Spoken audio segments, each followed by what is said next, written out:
disabled or if you were a military or overseas voter, you can make one request for an absentee ballot and then receive an absentee ballot for the rest of the election cycle. And that's limited to those voters. You have to check the box saying, yes, I'm one of these groups and I would like to receive an absentee ballot for the rest of the cycle with no additional requests. So I think every one of those voters we've looked into was on the rollover list. So the voter was correct that they didn't request an absentee ballot for that specific election, but they had requested one earlier this cycle. And then they checked the box to say, yes, I'm over 65 and I would like to receive one for the rest of the cycle. So we open our investigations based off of specific allegations of fraud or irregularity. These, our investigators, we have 23 investigators. They're all post-certified law enforcement officers. They're armed. They carry handcuffs. They have that authority. So these are law enforcement investigations. And so we want to make sure when we're opening them that we're doing it based off of allegations that are actually investigatable and not, feelings of I don't like the result of this election. If there are any, of course, and we appreciate the chairman's accepting of affidavits, and we certainly appreciate you sharing those with us if there's anything to investigate from that side, and we of course will. We're investigating out-of-state voters with absentee ballots, and that's a difficult thing to investigate because there's many people who live out of state who are completely legitimate Georgia voters. Some of the data we've received about this person moved and no longer lives in Georgia. Well, they have APO addresses, which are military addresses. So, they don't lose their residency in Georgia. Other examples of that would be college students. They don't necessarily lose their residency in Georgia either when they go out of state for college. So it really requires kind of an individualized investigation into each allegation, and that's what our investigators are doing. Before I turn it over or open it up for questions, I do want to talk about some of the things that we've seen this year from an election standpoint, and what we think we can do, or what we think we should be looking at going forward to further strengthen Georgia's election procedures. One thing we have to keep in mind that I think we've learned the past couple election cycles in Georgia is we have close elections. And over the past few election cycles, we've had people from both sides of the aisle who are really, spreading things that decrease trust in the system and the results of our elections. And it seems to, that's basically been a bipartisan thing. It was generally from the left after 2018, and now it's from the right after 2020. But from my perspective, sitting in the same place on both of those, it's kind of eerie how similar the claims are. It's a lot of the same fact patterns that one side would call suppression and the other side calls fraud. And that's what we're seeing. What we do is, of course, we investigate each of those and see what the facts are. But so I think our main job going forward is we've got to build trust in our elections. I think we've done a lot of things that are helpful for that. We now have a paper ballot system. So we went in after we did the presidential election for the first time ever. We were able to go back and do a hand tally of all the paper ballots, and that's using the paper ballot, the text on the ballot, not scanned by a scanner. People looking at what's on the ballot. The result of that audit, as you guys know, showed that the result of the presidential election was confirmed, and the original count was very accurate. I forget the exact difference, but it was a very small difference. They're doing a recount right now, rescanning all the ballots, all the paper ballots, and we'll see the results of that should be available shortly. Well, but from what we have heard, we don't expect any large changes, and that we do expect to see some minor changes in the exact numbers, but nothing that will change the result. So we've done that, and the audit and the paper ballots I think can really help. Um, One thing that happened this year that, of course, no one was expecting was, as we all sit here wearing our masks, is COVID. And I think COVID led to a massive increase in absentee ballots. But we got some, I don't want to say complaints, but more observations from election officials that they were being asked to really run three systems at one time with the massive increase in absentee ballots. And that's not something that's sustainable. In Georgia, we've had no excuse absentee voting since 2005. But up until this year, the preference of Georgians really seemed to be to vote in person, either on election day or in our 3 weeks of early in-person voting. In 2018, I think less than 5% of people chose to vote absentee by mail, even though we still had no excuse absentee voting then.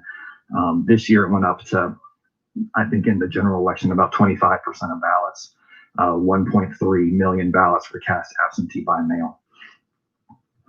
And I think what we found working with election officials in each county, it's a lot to ask of them to process all those absentee ballots while doing 3 weeks of early voting, and then while getting ready for election day. So I think that's something we need to think about going forward. One other thing that I would say is it seems like it used to be, even though before this year, even though we had no excuse absentee voting, the people that were voting absentee by mail really were people that needed to for some reason. They were actually absent, they're disabled, they had some reason to vote absentee. This year, of course, that's going to go up because of COVID and people just wanting to stay home. But I think another reason it went up is campaigns and third-party groups who are really kind of treating absentee by mail as sort of a first bite at the apple, not as, hey, this is a resource you can use if you need it, but as a first bite at the apple to try to get everyone to do that. And then if they can't do that, get everyone to vote early and then do that. And that doesn't really work very well. That creates a lot of work for county election officials. We had over 350,000 absentee ballots that were canceled, which means somebody sent in an application. It was reviewed by the county. The signature was verified. The absentee ballot package was mailed out. Then the voter decided they wanted to vote in person, which is fine. We have a process for that. But then when they show up in person, they've got to either surrender their blank absentee ballot, or the poll has to check with the elections office, has this absentee ballot been received? And if not, cancel the absentee ballot to make sure it can't be received later. And so it creates a lot of work for people that probably didn't even want an absentee ballot in the first place. So we are seeing some of these third-party groups who, it's of course their right to try to engage the electorate, but I think there's also a responsibility to do it in a more responsible fashion, and we're not seeing that. Secretary Raffensperger has already said that he does not believe signature match is the best way to verify absentee ballot applications or ballots.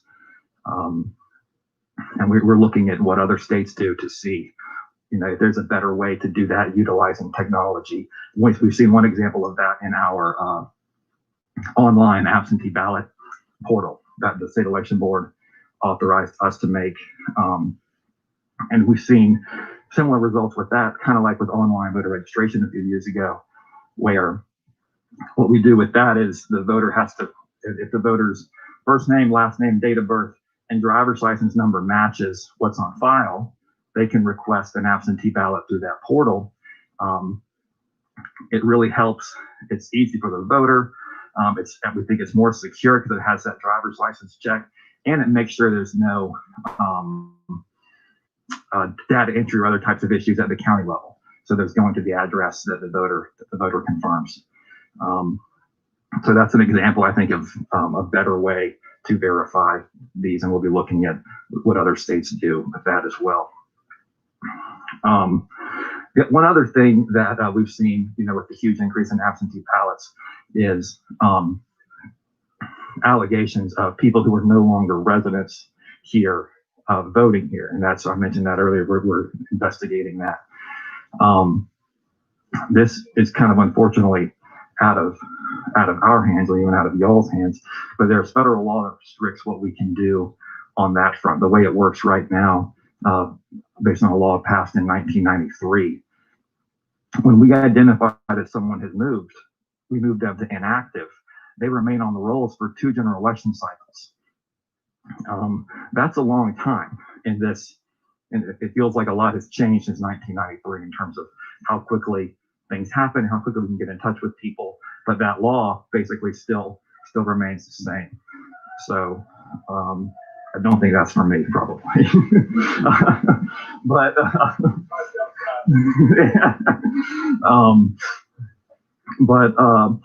so I think, you know, that's something we always want to look at what we can do to improve list maintenance. We've done that, I think, through joining the ERIC process, and we'll see how once we get up and running on that next year, that will really help. And the other thing I think we need to look at is the state intervention into consistently failing election boards, similar to there's a process where the state can intervene in consistently failing school boards. You know, we have a few counties that seem to always be coming up under the state election board, and we've seen it with the audit and the recount, where we kind of know what counties are going to have issues. And, you know, as I mentioned earlier, they're run by bipartisan boards who have higher fire authority. We don't have that in the Secretary of State's office. The election board doesn't have that. I think it's a good thing that that elections are run locally, but I do think there should be a process where the state can intervene in consistently failing counties. And I will wrap it up, and I'm happy to take any questions. I don't think I introduced Chris Harvey. Next to me is our elections director, and Gabriel Sterling is the voting implementation manager. So we might kind of divide up the questions as to who might best know the answer. Okay, thank you. That was very informative, and I want to say that I really do appreciate the Secretary of State's office being accessible to us as legislators. I know that every time that I've reached out, I've gotten prompt responses from you guys. Welcome, Veronica Arzola, to the live. Good morning, Veronica.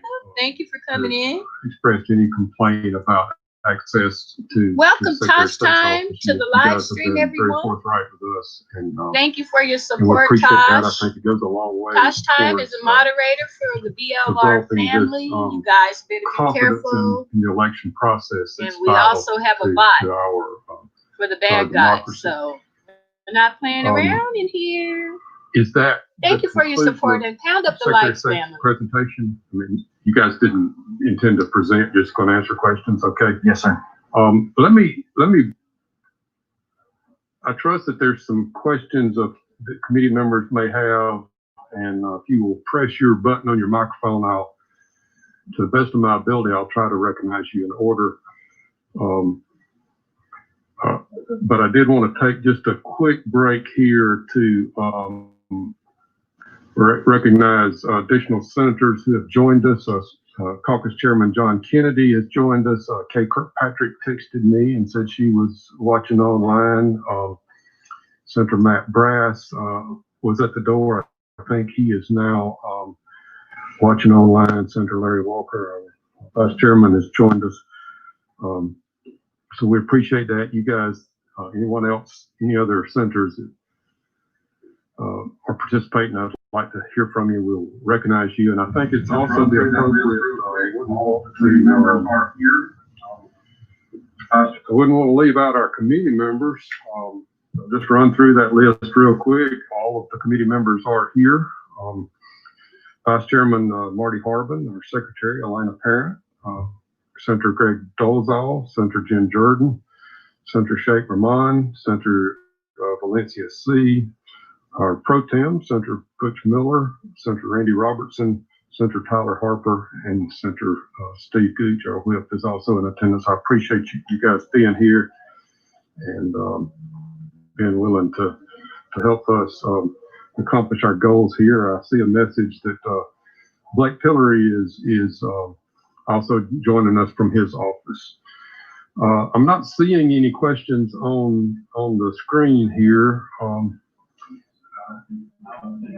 The buttons are not, okay. Well, a button lit up earlier, so I know somebody's button lit up, but I'll just raise your hand if you want to ask a question. I think I saw Senator Robertson first. It looks like we'll go down the list. Let me defer to the pro tem first then. Which mic are you on 14? 2 or 14? Try that. Thank you very much, Mr. Chairman. Appreciate you convening this committee today.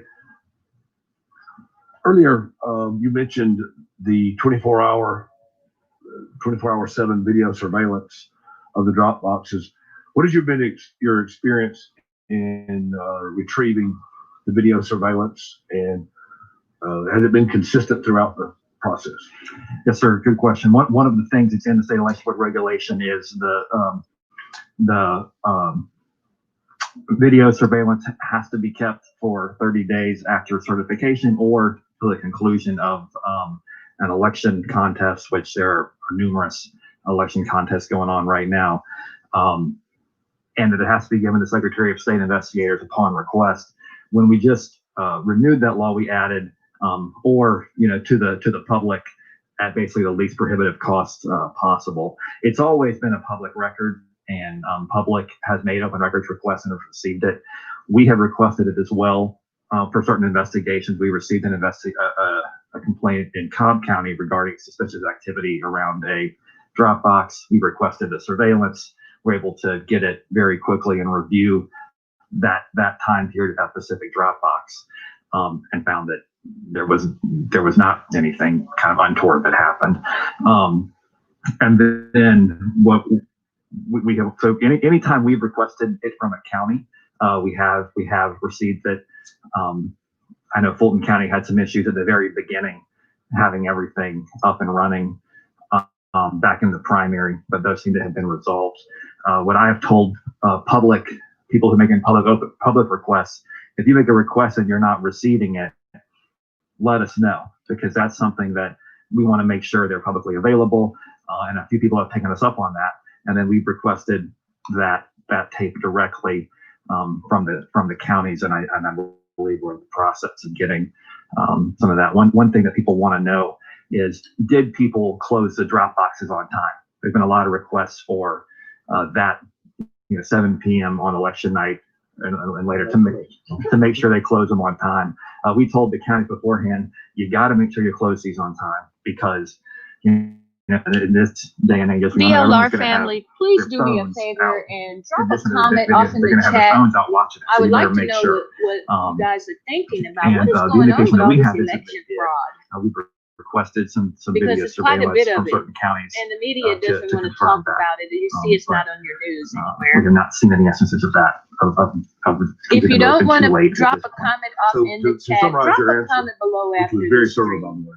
And please keep it respectful. Everywhere you requested family. the video Thank you surveillance, so much for your love and support. And the drop boxes were closed on time in each and every instance. Correct. We just requested a few more yesterday, which I don't think we've received yet, but I believe we will based on our past practice. Thank you very much. Mr. Chairman, by the way, I also am aware that Senator Billy Hickman is online watching as well. Thank you. Thank you. I recognize Senator Gooch on microphone number 3, our whip. Thank you, Commissioner Germany. Thank you for being here. I think I'll make a statement first, and I have a lot of questions. I don't think I'll be able to get to them. Welcome, Drusilla Johnson, to the live. Welcome in, Drusilla. Probably later. I live in a very conservative Republican dense area in North Georgia. I represent about 200,000. Thank you, Drusilla. Same to you. North Georgia, Forsyth, Dawson, Lumpkin, White, Union, Fanning, Gilmer, and Pickens.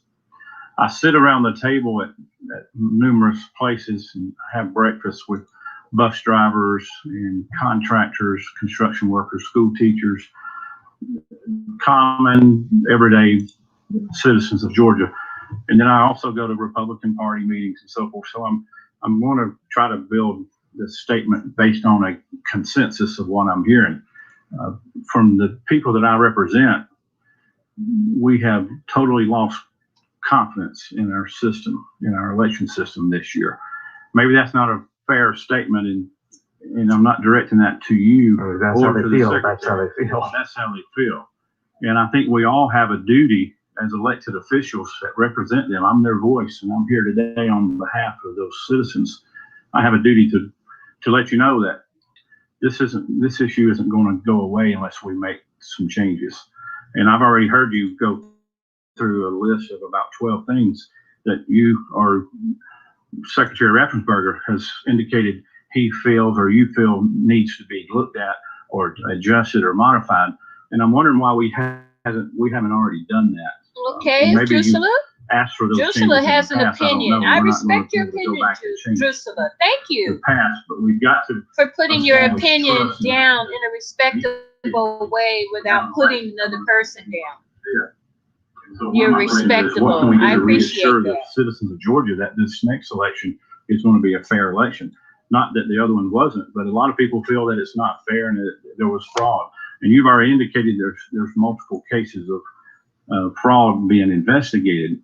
How do we know there's not more? How do we know there's not widespread fraud out there? Have you initiated any kind of forensic audits on the machines? I've heard a lot of comments about the Dominion machines.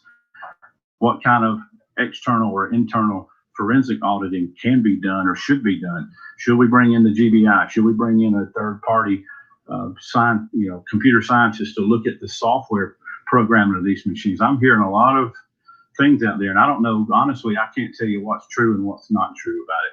I'm very concerned about what I'm seeing in Georgia. I've never seen this before. I'm 53 years old, but I've never seen the kind of mistrust that we seem to have at this time in my district. So signature verifications. Why do we have them? How did we get here? I understand you said there was a consent agreement. It includes everything. MSDs and service providers. The Republican Party contacted on behalf of that agreement before you signed it. And I'd like to hear more about that if we had time. The ballot harvesting, you say it's against the law, but I'm hearing all kinds of rumors that ballot harvesting does happen, not only in Georgia, but across our country. What do we do to stop it? How do we investigate it? And what do we do going forward to make sure it doesn't happen? We do have a few investigations open in the ballot harvesting. And if you have anything that we should be investigating, please let us know. If a constituent says something, please, pass it on, because a rumor doesn't help. But what we can do that I think will help build trust is, okay, I'm hearing this. Tell us what it is. We can investigate it and then see if there's something to it or not. The ballot harvesting investigations that we are having right now, there seems to be some confusion in a couple of South Georgia counties where candidates themselves are actually going around doing ballot harvesting, and that's subject to investigation right now. I'm glad you asked about audit of the machines. That's something that we've already done. We had a independent voting system testing lab come in after the election and audit a cross section of our machines. I think we've released those results to you guys, but I'll happy to recirculate them. And what they found was none of the machines were working exactly properly. The software on the machines is exactly what's supposed to be on there. There's a thing called a hash value where we know the expected hash value. If someone gets in and changes something, then the hash value is not going to match. And you can't, if you're going to have any kind of code or something like that, then or any kind of virus, the hash value is going to change. So they go in, they check the hash value, make sure that it's what we expect, and it was in every instance. The other thing that I would say on the machines is the machines, as you guys know, scan ballots through a QR code that represents the voter selections. There's been a lot of allegations, both before the election, oh, how do we know that this is going to be accurate? So what we did when we did 100% manual tally in our audit of those ballots, that manual tally is based not off the QR code, but off of the text on the ballot of the candidate's name. I mean, that proves that what was scanned matches what was printed on those ballots. Can I ask a couple, just yes or no? And I will do that. The voting machines, when you go in and you punch on the touch screens, I'm going to vote for president candidate A or B. Do any of those machines have any connectivity to the internet? No. Do they have a USB connectivity? They have USB connectivity in the sense that that's how the machines are loaded, but then that's sealed prior to like when they're in use. So you can't, no one has access to So it. do those machines get used to tabulate the votes, or is it just through the scanner? The touch screens are just used to print a piece of paper. Okay. That's it. And then when you take the ballot over to the scanner and you scan it, can it spit the ballot back out and then you put it back in again? Or does it go in and it drop in? 'Cause I'm speaking from, okay. So my personal experience is that once it goes in, it drops down. It doesn't come back out. Correct. I've been told there's cases where the ballots have been rejected multiple times and they go back in, come back out, and go back in, and that some of those machines could be programmed to count those multiple times. So, you know, there's been allegations of that in Michigan, I think I just saw, or maybe it was Arizona, one of these other states. So one thing that I think was good about Secretary Raffensperger ordering the audit of the presidential election, the fact that that hand count of each ballot almost exactly matched the machine count proves that didn't happen. If you're going to scan the same ballot multiple times, you're not going to get the same count when you do a hand count. Okay, these are good questions, and we've got like 2 hours left. I'll get to it. I think we're going to have some folks that are not going to be able to be here today, so we've got a little bit more time, but I don't want to take it too much of your time because I know you all got work to do as well. But I wanted to go down to our minority party members. I think I saw some hands down there when I asked for questions. Let's see, which year on number 7? Let me get you lit up here. Senator Parent, you're recognized. Thank you, Mr. Chairman. Thank you so much for being here, and thank you for all the, I know that all of you have been putting in really long days for a long time. So thank you so much. And also, I'm sorry that you personally and other elections workers have come under verbal and other attacks, which obviously none of us think are appropriate in any. If you will, pull your microphone closer. I'm afraid if I keep turning it up, we'll get feedback. Can you hear me? Yes, better. None of us think that that's appropriate in any sense. So thank you for all your hard work. So you said that you have about 230 investigations open, or some are closed? Yeah, a little more than that, yes, ma'am. Have any resulted in issues that would suggest any widespread fraud in the presidential election? What we are seeing so far is what I would kind of call the normal amount of, I don't think fraud's the right word. I like to think about it more of kind of legal votes or illegal votes. Sure. We have about 300 instances of alleged double voting, people that voted absentee and on election day. So we're looking at that. That's significantly down from what happened in the primary based on some protections we put in place. We have about 70 instances of potential felon voting. So that's what we're looking at. But no, we have not seen anything that would suggest widespread fraud or widespread problems with the voting system. No evidence that the machines switched votes. Correct. No evidence that the wrong winner was declared. Correct. Of the presidential election in Georgia.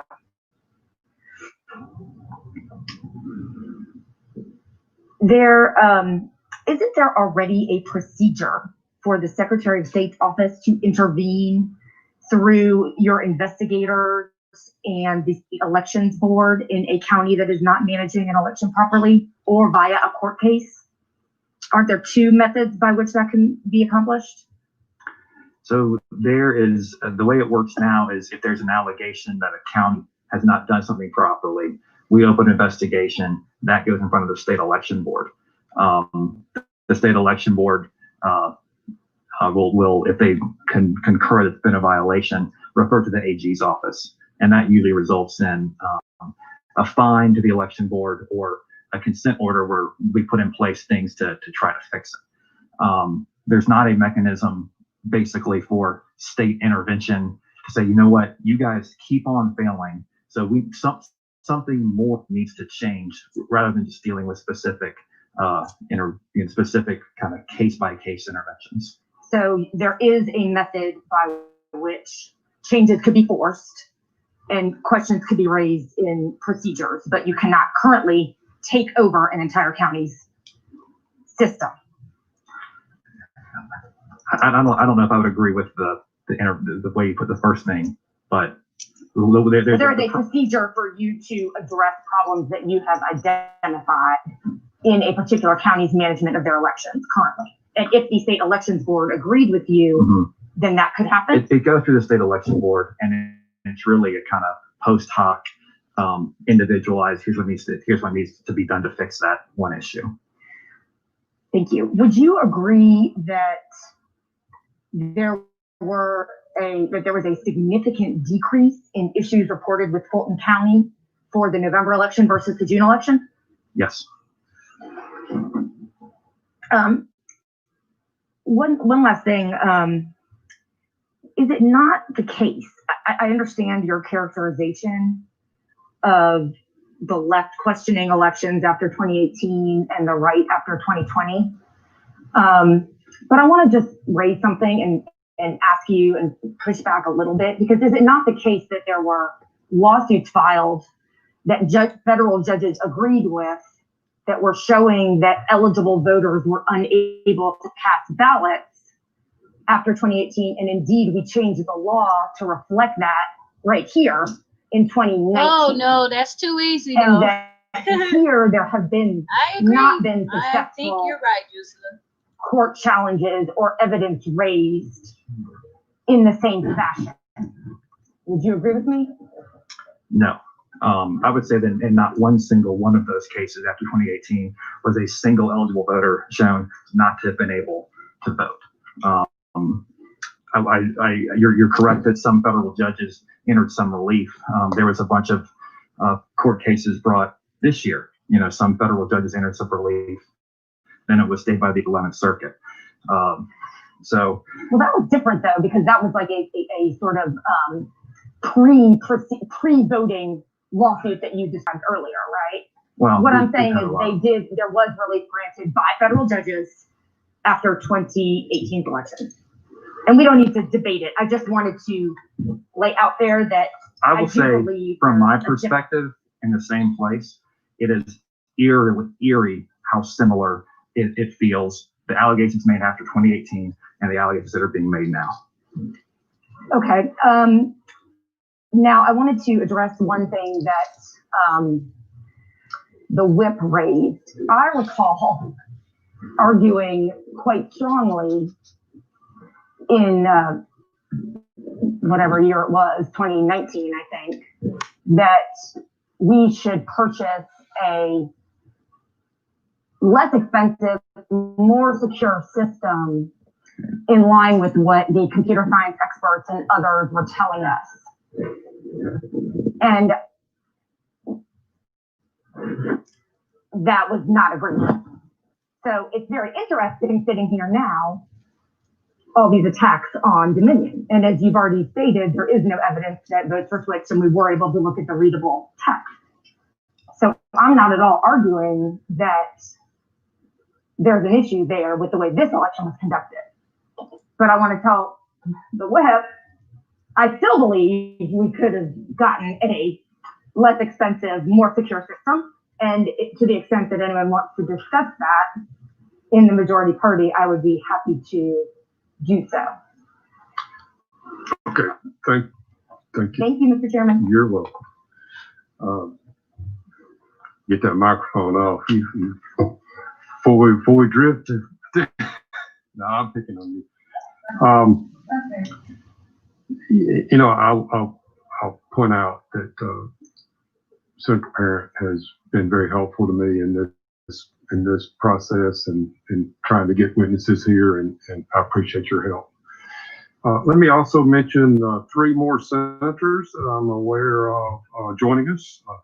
Senator-elect Russ Goodman is joining us. Senator-elect Sheila McNeil and Senator Brendan Beach was in the room just a moment ago.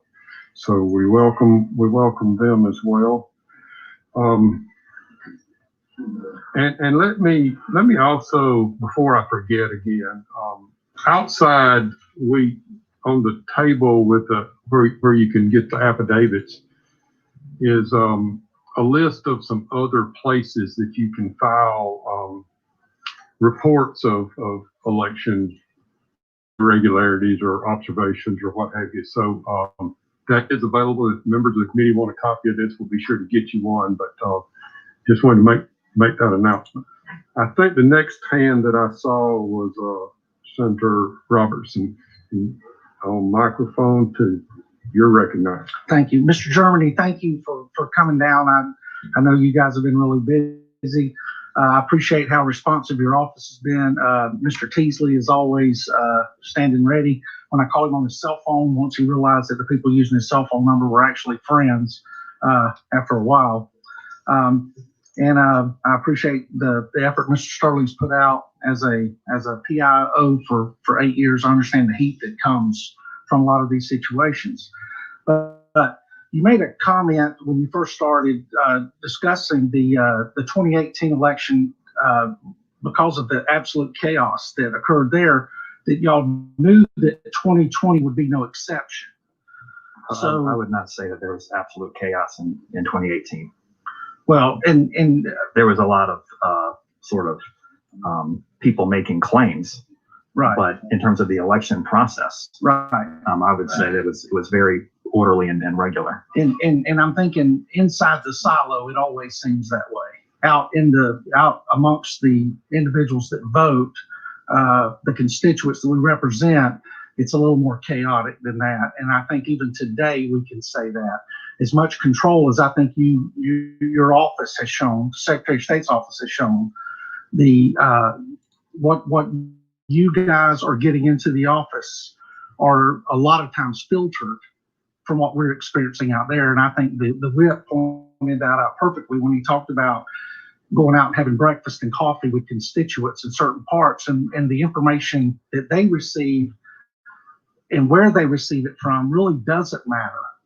But it causes a lot of chaos and a lot of concern. It's quite a mess. So, but to get to my question is, knowing that there were issues in 2016 and coming into 2020, what did y'all take? What actions did you take? Was there a crisis management plan put together? Because I've sat on a State Board of Elections call, and I've a member of the board, I believe it was, or it may have been a member of your office, rattled off a dissertation of claims and false claims that were out into the community. And of course, he discounted each one with what I believe to be facts that you guys have gathered that these things did not occur, which is very encouraging. But the problem, once again, is the audience that you're reaching with that information is very limited. So my concern is, did y'all put a crisis communication plan together between the 2 elections? And if so, where did it tear? Where did it break? Where our constituents are getting 3 and 4th and 5th hand information, even from us in some situations. And is there a plan to strengthen that between now and the runoffs? That's a great question. So I would say, you mentioned the 2018 election. One of the big weaknesses that we found was people were saying stuff that was not true. And then we had a hard time basically breaking through. Now, of course, one big difference in 2018 and 2020 is in 2018, the mainstream media took these claims and ran with them. In 2020, they're not, but the right-wing media is. And that's where, some of your constituents obviously get their information. What we've seen in both of them, to me, is they're both equally wrong. In 2018, these guys were wrong. In 2020, these guys are wrong. So we did have, I think, you guys have probably seen Secretary Raffensperger's face on TV. We had a plan for trying to get out accurate information, trying to get trusted information. We're going to keep doing that. That's part of our updates to you guys. That's part of our twice daily press conferences to the press. And so I think what's really difficult is when, it happened in 2018 and it's happening now. If people don't want to listen to you, it doesn't matter what you're saying.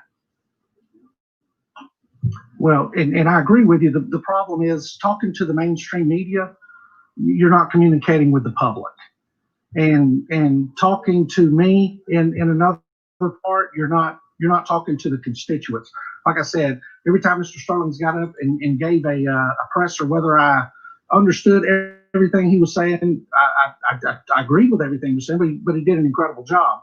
So I think it's probably beholden on the Secretary of State's office. Y'all need to build a communication platform, a plan to go directly to, because when a constituent asked me about Dominion, which I supported and I still support today and think it was the absolute best equipment out there for this election and for future elections, that when they call me and ask me about it, I refer them to the SOS page so they can read the RFP. And what I would love to do is when they ask for the questions about all of these conspiracies, y'all have answered a lot of them. Like I said, in the State Board of Elections meeting, a lot of them were answered. Put that information out through in a professional, cohesive way, so that the almost 1,000 emails I was getting daily at the beginning of this, my AA, who has been threatened and everything else, can direct people to the experts and get the information directly. And that way we get rid of a lot of this garbage, this kudzu that's out there that we're all getting wrapped up in. Thank you. Thanks, Senator. Let me give you a little bit of an update where we are. Senator Robertson, I'm actually going to recognize you here in just a second. So as I said, we've been working for about 4 weeks on getting people from various counties here to testify today. And as the meeting notice stated, we reached out to DeKalb County, to Fulton County, to the Secretary of State's office. After that, Senator Robertson suggested bringing in Muskogee County. He reached out to them, and we had hoped to have them here, but I understand there's been a problem this morning and will not be able to attend. So can you just share with us sort of what's going on there very briefly? Yeah, they finished up with the recount yesterday, and I think she got an email from the SOS saying that they had to get certification done by the end of business today. And so Nancy Bourne was going to be in Muskogee County and in Columbus doing that. And my whole purpose for inviting Ms. Bourne here is that consistently she has been recognized as one of the absolute cream of the crop registrars dealing with a city of approximately 200,000 people that can get fairly chaotic during elections. And Ms. Boren has just been the absolute example of how elections are managed.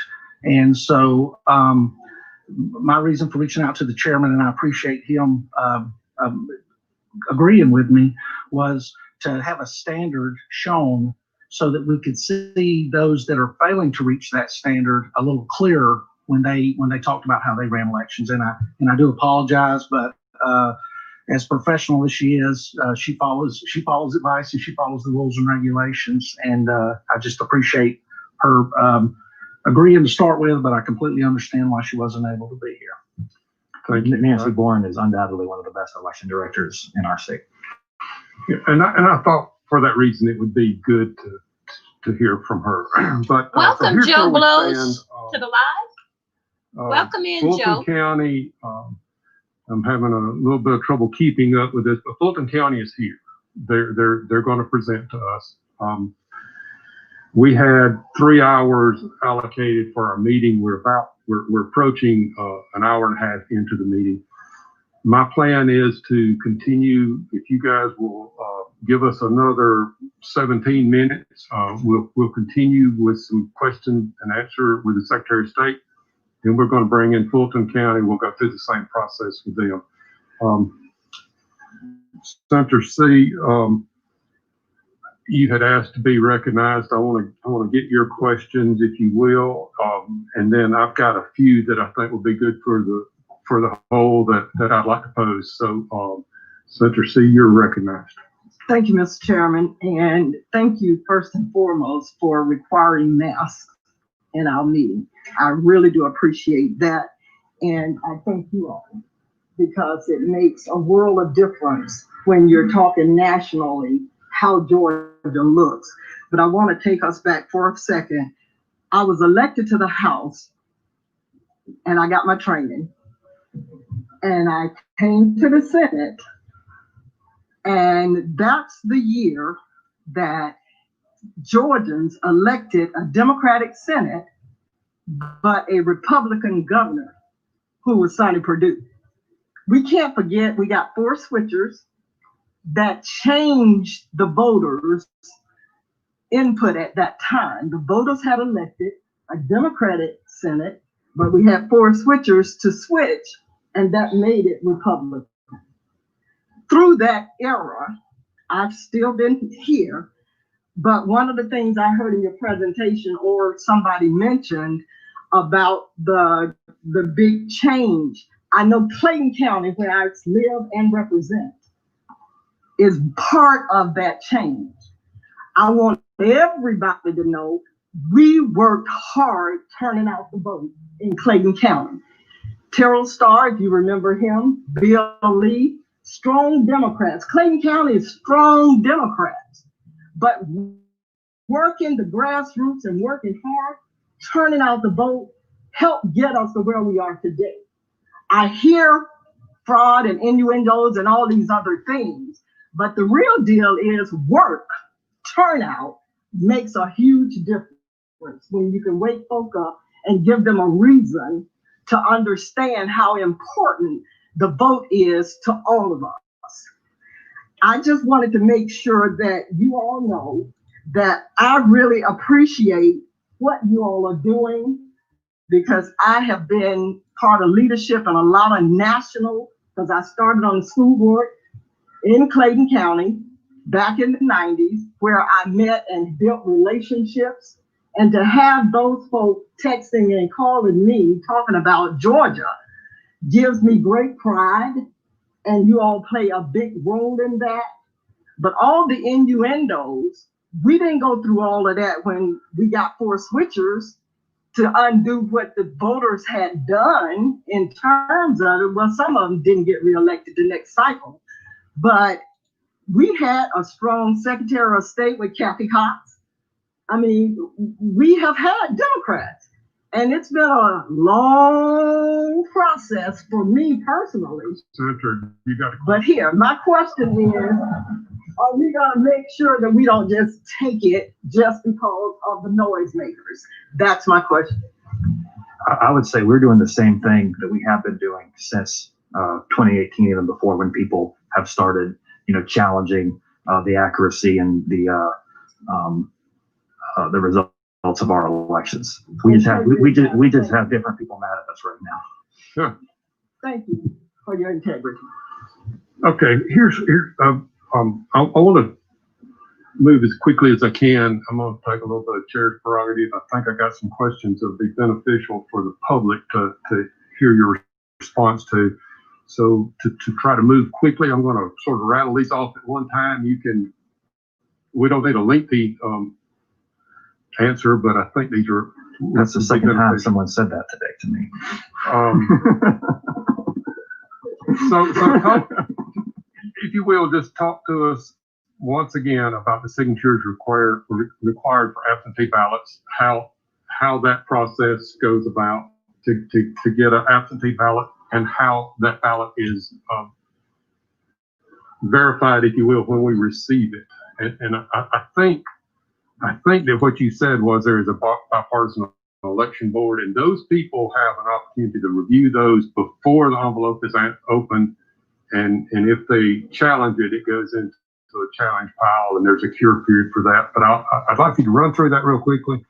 I think it's also important, sort of relative to that, for you to mention the My Voter page, how people can check the status of their absentee ballots, whether they've been received or if perhaps someone has voted on their behalf prior to the election, if that happens. And then I've had questions about going through and validating these absentee ballots. And as I understand the process, I think I'm clear on this. Once that absentee ballot has been opened and that paper ballot is put in the stack, we don't know which, but just touch on that we can't, even if you, at this point, post-election, you go through and you say, oh, well, this person should not have voted. This was an illegal ballot.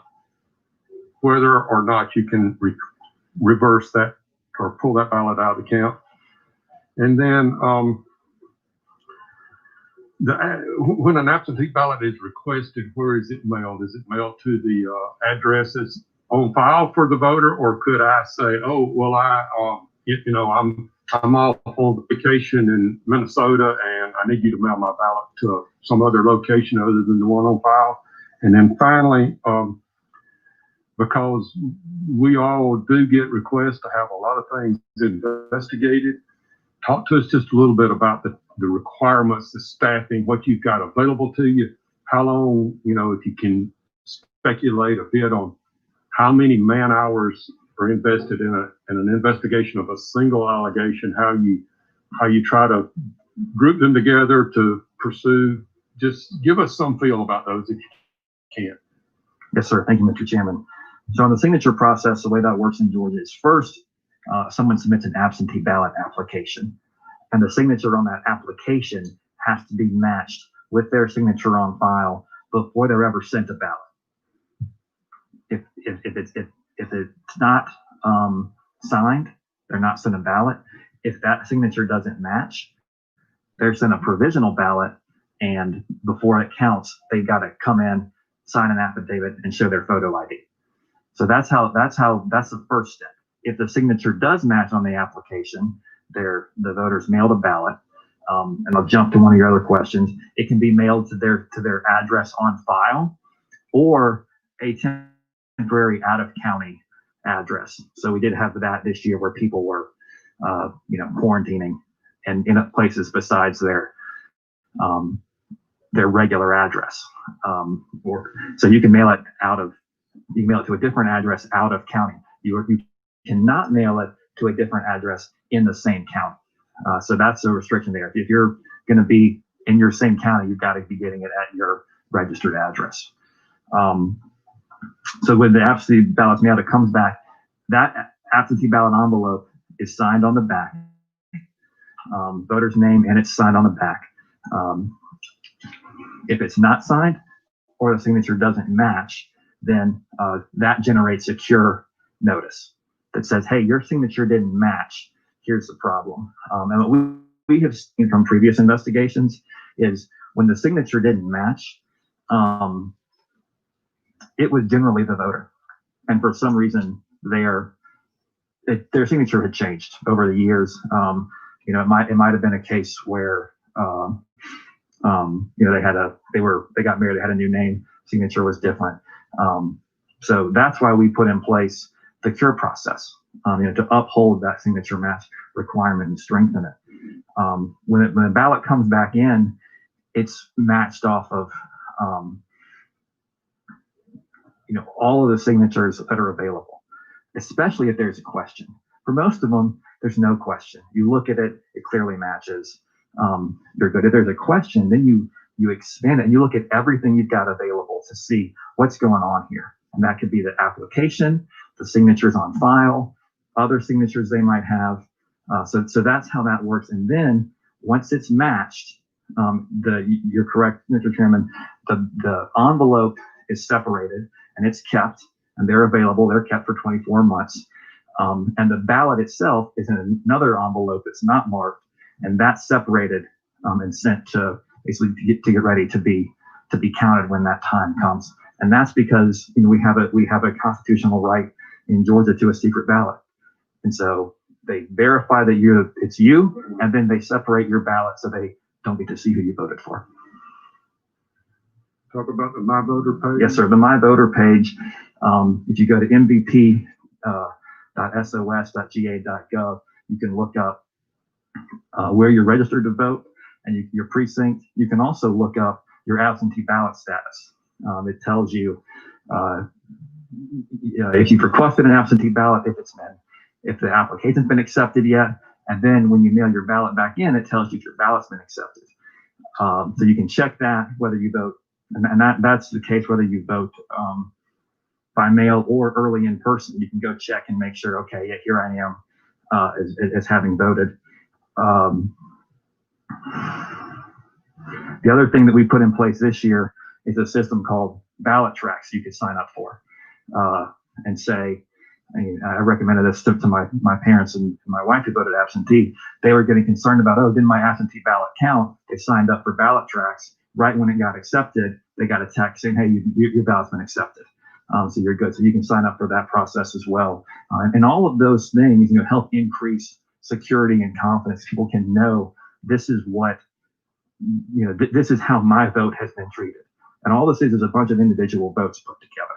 And so, to constituents that are concerned, I would say sign up for these things. Sign up for ballot tracks if you want to vote absentee, so you can make sure that how your ballot's being handled. Talk to us just briefly about the investigation and that Yes. burden or workload, if you will. We have 23 investigators. Since the November election, we have opened over 250 investigations,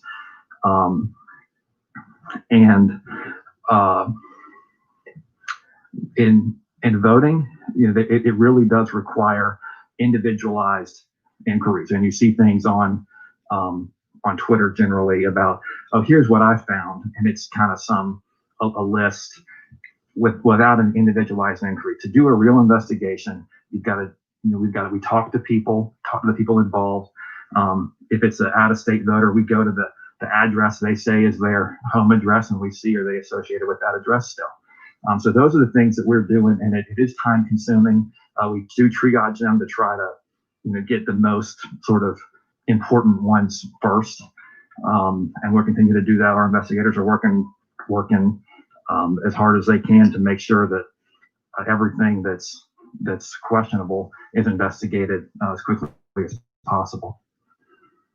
Thank you. Is there anything that clearly the legislature is not in session? The appropriations process has taken place and been approved, but is there additional resources that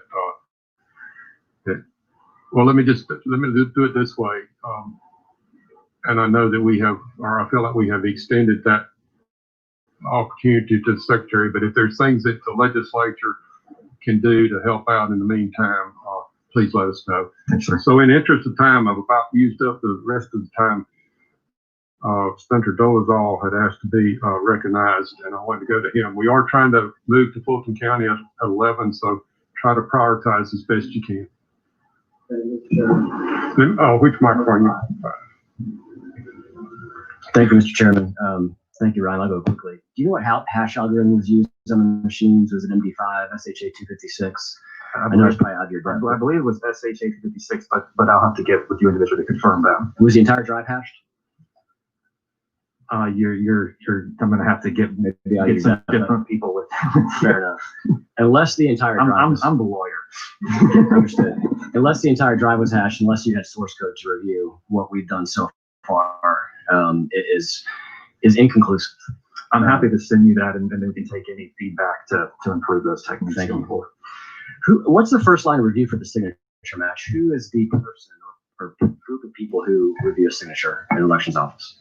Good question. So those bipartisan boards I mentioned, they have the power to appoint elections directors like Nancy Bourne in Muskogee County, and then absentee ballot clerks. So it's handled at a staff level in each county. And what type of training do they have? the way training works in Georgia is we train the county election directors, and then they train their staff. We did provide GBI training to every county elections director on signature matching at the end of last year. I think, I've expressed some concerns about your settlement agreement. But one thing that's in the settlement agreement that has not been mentioned anywhere that I've seen is that you agreed to allow and consider in good faith providing county registrars and absentee ballot clerks additional guidance and training materials to follow when comparing voter signatures that will be drafted by the political party committees. And to clarify who the political party committees are, the Democrat Party of Georgia, the DSCC, and the DCCC. So they did submit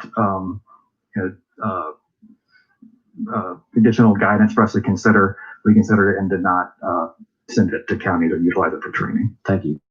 Could you get us a copy of that? Sure. Thank you.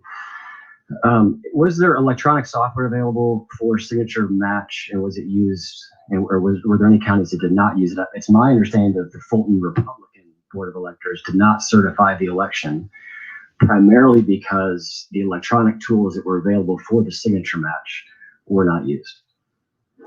I know Fulton County was looking at what they could do electronically. There was nothing prohibiting them from using electronic means to check signatures. I know they were trying to do some additional things where they would they wanted us to give access to bots to the voter registration system to do some of that work. And we said, no, you can't do that. But there was nothing prohibiting them from doing electronic. Do you know if they actually did electronic signature verification? At one point they were considering it. I honestly don't know if they, I think they did not. Is what I've heard about the Republicans not voting to certify because of that in Fulton County accurate? I've not heard that. We know they did not vote to certify. I had heard the reasons were, some concerns about absentee ballot signatures. We're going to have investigators follow up with them to see what specifically, so we can investigate those issues. You mentioned earlier, and I wrote it down, it's a lot to ask of these election officials to go through the volume of absentee ballot signatures we've asked them to go through. And you mentioned that the secretary does not think that signature match is the best way to verify somebody's identity. Given those two things, and given really the massive shift toward ABM in this election in particular, resulted in 1.3 million signatures having to be approved, why not look at the signatures and have a third party look at the signatures to help guide us and help inform us as to whether or not your assertion is accurate, that it is a lot to ask of them, whether the secretary's assertion is accurate, that it's not the best way, and to give us the tools in our tool belt so that we know looking forward whether we got it right or whether we need to change it. So we are looking at that from any kind of individualized specific complaint that we get. We're looking at it. I think what people are asking us to do is let's just look at all the 1.6 million, because there were some that weren't returned. Frankly, I'm not sure that's something we have the authority to do. I don't think that's appropriate because we open our investigations based off of actionable complaints, and I think when we do, as we do that, we will get information that we're happy to share about how this process worked. To date, how many signatures have you all reviewed? So we haven't got to that part yet. We are first. We get a complaint. We look at our system to see, and the main complaints we're reviewing regarding signatures are, I didn't vote absentee. I didn't request an absentee ballot, but when I showed up, they said I had. So what we look at is say, okay, did they actually request an absentee? Like I said, what we've seen almost every time is they were on the rollover list. They had requested one earlier in the year, and they got one for this year because they had requested it. And they were in that bucket. And then I believe we have also, then we go to the county and say, hey, give us these documents. So that's where we are to do the signature match. Give us the envelope, or give us the voter registration stuff on file so we can look at that. Actually, when the envelope, it'd be an application. But give us those documents so we can review them. I'm sure some people have. I haven't suggested looking at all 1.3 million. I think it would be valuable, highly valuable, to pull a random sampling from multiple counties in the state, just to know how close we got it, and to put that into the hands of people who have been trained and have experience in handwriting analysis. The last question. The point that I would make on that too is, I think the point that you're probably suggesting is what we would do then if it doesn't match is follow up with the voter to see, hey, did you sign this? Because it's not really the point of did it match or not.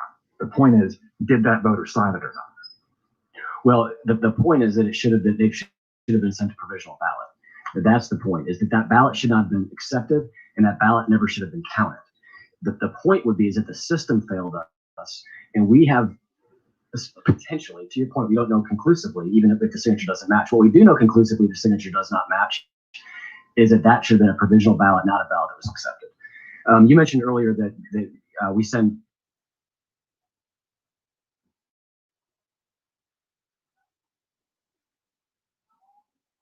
the cab. We had about 20,000 ballots from those 3 counties alone sent out of state. Do you know how many ballots? We don't know conclusively, even if the signature doesn't match. What we do know conclusively, the signature does not match, is that should have been a provisional ballot, not a ballot that was accepted. You mentioned earlier that we send ballots out of county if you move out of county. I pulled for the 3 counties who were supposed to be here today, Fulton, Muskogee, DeKalb. We had about 20,000 ballots from those 3 counties alone sent out of state. Do you know how many ballots, absentee ballots for the entire state, were mailed to addresses outside the state of Georgia? No, but we can get that for you. Thank you. Thank you, Mr. Chairman.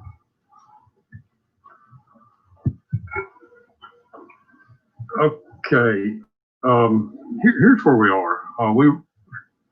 As we said earlier, you know, as we've worked to put this meeting together, things have changed. Different responsibilities have kind of bubbled up, if you will. Fulton County has some representatives here. I'm not sure at this point that we actually have someone from the elections board from Fulton County here. So I'm going to, in defense of you guys, I'm looking at Mr. Teasley in the back. We're trying to get someone from the elections board at Fulton County here. I understand they have work to do today. Do you guys want to go for a little bit longer, or do we want to go to the you know, I know we got some questions and I would love to do that, and I think this is very fruitful. I just don't, we had told Fulton County 11 o'clock, they're struggling to get here. I think they're willing to come in a few minutes later. I just didn't want to take advantage. We're happy to stay as long as you guys are. Okay, well, so I think these guys might have to go, but I can stay, so you'll lose some of the knowledge. okay, well, that's what we'll do then. So I have I've seen Senator Harper indicate a question. Senator Jordan, who else? And Senator Harbin. Okay. I'm sorry, Mr. Rules Chairman, you're not a member of the committee. You'll be last, but you can ask me a question. All right, so I'm gonna go to Senator Jordan at this point. She can reconcile that with the Rules Chairman at some point down the road, how she got chosen over the Rules Chairman. You're recognized. Thank you, Mr. Chairman. Mr. Germany, from your remarks, it seems that the use of secure drop boxes was significant for the 11th Circuit's ruling that absentee ballots postmarked by Election Day but received after Election Day could not be counted. Is that correct? Based on my reading of it, yes, ma'am. Okay. And with respect to that, then, in terms of drop box use, the Secretary of State, are those going to continue to be utilized to the runoff? Yes, ma'am. And is there any, do you have any idea if going forward they would be utilized? Going forward, do the runoff? Yes. You know, that rules, it's emergency rule passed due to COVID. It's been extended through that time. Going forward, I think, you know, the state election board and General Assembly can look at that and see, is that something that we want to continue going forward? Okay. And then in terms of the drop boxes, it's my understanding that there was a pretty significant financial investment made in these because of the 24-hour video surveillance and all of kind of the security apparatus apparatus that were put around it. Is that your understanding as well? Yes, we were able to provide some reimbursement of that through different federal money to the counties, and I think they were also able to get some other grants for that. But that's correct. There was significant resources. And as you stand here today, is there any evidence that any absentee ballots were not submitted by a registered voter? I don't know one way or the other. Okay. I want to go back to the application thing because approximately 1 million people have now applied for an absentee ballot in the runoff. Of course, a huge segment of those are from the rollover list, correct? About 600,000 are from the rollover list. Yeah. Correct. And so really we're talking about maybe 400,000 extra, but for purposes of the public, applications are not ballots, correct? That's correct. And in terms of the process with respect to an application, you have a signature on the application, but there's also other identifying information with respect to the voter that is also cross-checked by each of the county election boards, correct? Correct. First, they've got to be able to identify the voter. So, the voter's name and address, date of birth are all listed, and they use that to identify, is this voter registered? That's how they find the signature to verify. And there are some applications that are rejected because this is not a registered voter. So that is the first step. That's correct. And so with respect to the signature check that's at issue here, the signature that gets pulled up is the signature that is from the registered voter's Georgia driver's license or Georgia ID card. Is that correct? Correct. Or from their initial voter registration application. Right. But they are the original. I mean, they are the voter's signature. Correct. Yes. And in terms of the instances where they have not matched, isn't it true that usually it is because of some kind of disability or infirmity that has happened to the voter? For example, someone gets Parkinson's disease, and so their signature becomes shaky. Is that your understanding? I can't speak to the why. I know in what we have seen in the past when we have gone and done investigations on signatures that clearly didn't match, the investigation showed, okay, this voter did sign this. These were both the voter signatures, even though they don't match. I can't speak to why that was the case. And I want to get back to something you said because I thought it was a really important point earlier with respect to Senator Dolezal, which was in terms of the signature match, it really is just what you're trying to do is to verify that this is a registered lawful voter in the state of Georgia. That's correct. Well, you're trying to identify it's that individual registered lawful voter, not but like that specific one. Right, but that's the whole intent of this. Correct. The intent is not just to try to throw ballots out, because that's why you have the cure process in place, correct? Correct. Because even if the signatures don't match, there is a process where the county elections board then reaches out to the putative voter and says, look, we don't know if this is you or not. You're going to have to come in here. You're going to have to sign an affidavit. You're going to have to show us your identification. Correct? Correct. And we expect this year, because this is the first, real election that has been in place, that we will see a lower amount of rejected absentee ballots due to that cure process. And I think that's a good thing. And so just to kind of close the circle a little bit on this application thing, because there's been a lot of misinformation out there that somehow these are votes that someone's collecting and sending into these various county offices. These are applications where individual voters have to provide identifying information and a signature that then is used to verify whether or not they are a lawful voter in the state of Georgia, correct? Correct. And at that point in time, an absentee ballot would be sent to that voter. And if that voter sends that absentee ballot back, then there is another check on the signature to make sure that that signature matches the application, but also the signature that is in the state system. Is that correct? Correct. Thank you. Okay, here's where we stand. Due to official obligations outside of the Capitol, the Fulton County Elections Director is not going to be able to be here today. Miss Jessica Corbett Dominguez, who is Director of External Affairs, is in the hallway you all get back to me about that and availability on times. And if that's what the committee wants to do, we could certainly do that later. I also want to point out that Senator-elect Clint Dixon has joined us some time ago. Haven't been able to keep up with that completely, but I'm going to go to the Vice Chair, Senator Harbin, next, and then I've got Senator Harper. If there's anyone, and I hadn't forgot about our illustrious rule chairman sitting down here. How can you forget about him? Yeah, that's right. I won't have any more bills until you. Maybe so. So with that, I'm going to recognize Vice Chairman Harbin. Thank you, Mr. Chairman. Ryan, thank you for your answering all of our questions and the things that are there. I think the biggest thing is this: is that we look at a game, in the football game, if it's 0-44, we're not too concerned about who the winner is. In this case, we're looking at 0.28, and that concerns me when it's such a small margin that we're dealing with. Number one question I need to ask is that I understand that in one of the precincts that represents my district, that on the day before the election, there were updates being done to the machines because of the Senate race with 24 candidates.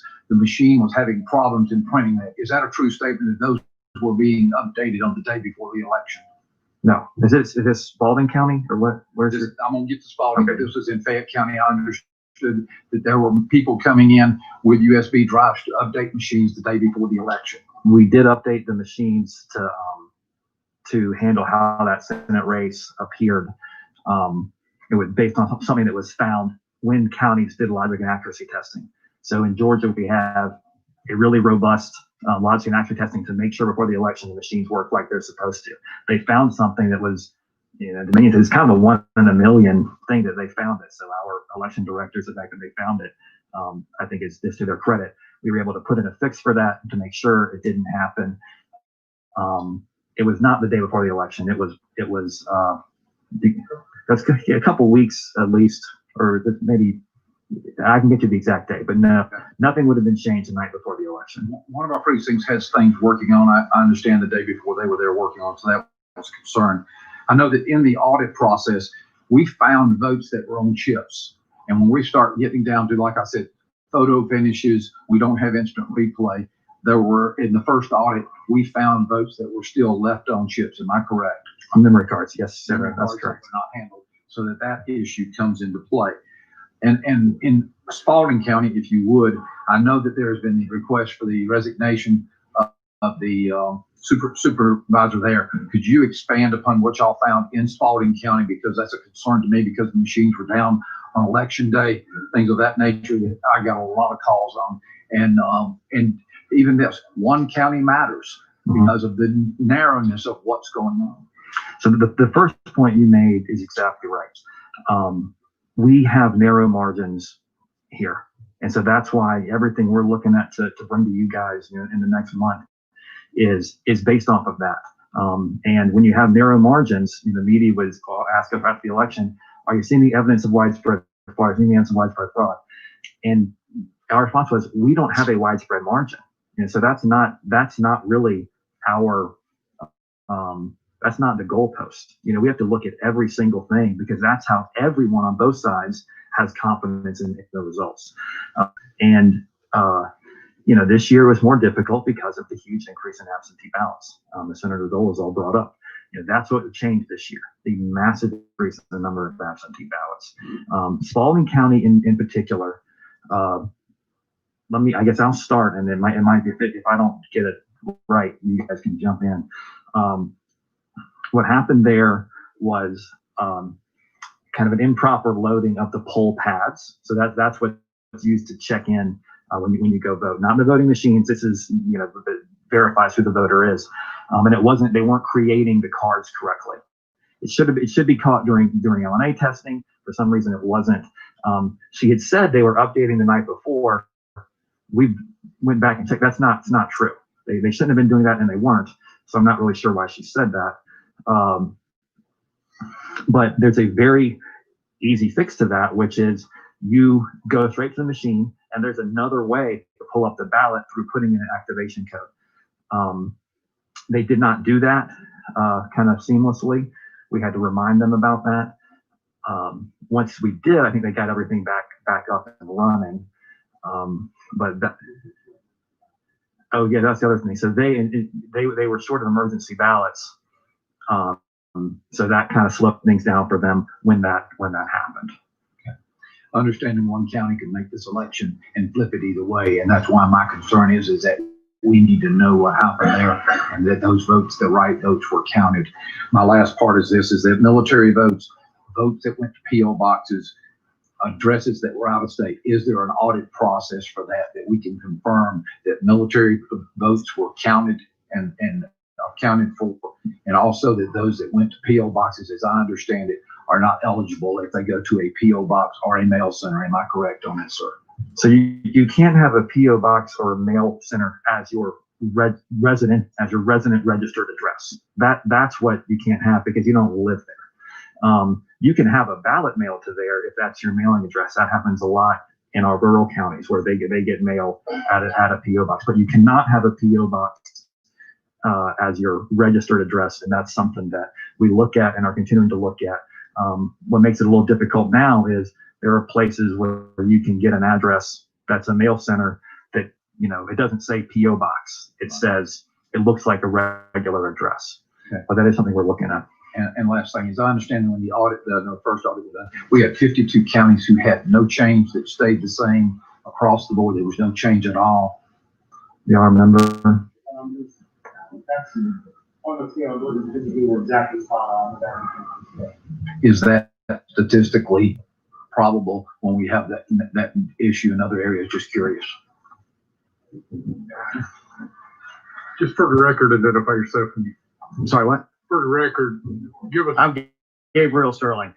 I don't think anybody doesn't know you. I'm with the Secretary of State's office. I'm the voting system implementation manager for Georgia. When we did the forensic hand audit, the hand tabulation, normally we had a university study from Rice University that says a normal hand tabulation should be 1 to 2% off as a question of scale on average. However, all those studies have historically been done on hand marked paper ballots. And as we know, that's where variability can come in terms of adjudication. So that's one of the main big parts about that. The 52 counties tended to be smaller counties, so you had less likelihood of having those variabilities come into place. And they generally were ones that had wider margins. So we didn't see that much change. Now, overall, in the entire state, we saw 0.1053% off in the overall number of ballots and 0.0099% off in the margin, which essentially shows that the system worked. Now, as Mr. Jeremy pointed out, 25% of the ballots were hand marked and 75% were on BMDs, which goes back to the rationale as to why the Secretary prefers BMDs. There is zero ambiguity as to what the voter's intent is.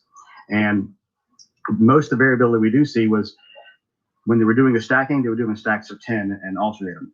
And human beings being human beings, sometimes there were 9, sometimes there were 11. They balanced out sometimes, and sometimes the last one there might have been 2 or 3 off. So that's where those changes came from. And again, these were many were live streamed. They had monitors there. We were happier the closer we were to having no differences. But statistically, it's not impossible. We just have really good elections directors who are very tired at this point. But I think that goes to the answer there. The fact that we had variability shows it's a hand recount involving people doing the best they can. Right. Thank you. I just think that the biggest thing I see is we've got to give people the truth for them to have trust in our system, and that's why it's important. But thank you. And this office has done everything it can to be transparent and truthful throughout the process. Okay, we need to move along as quickly as possible, but I'm going to recognize Senator Harper. Thank you, Mr. Chairman. And first off, Mr. Chairman, I just want to say thank you for calling the hearing today, and to our Senate caucus and our Senate leadership for their participation in making this happen. It's good to be with all of you today. I think it's imperative and important. I know I want to echo a lot of what some of my colleagues have said.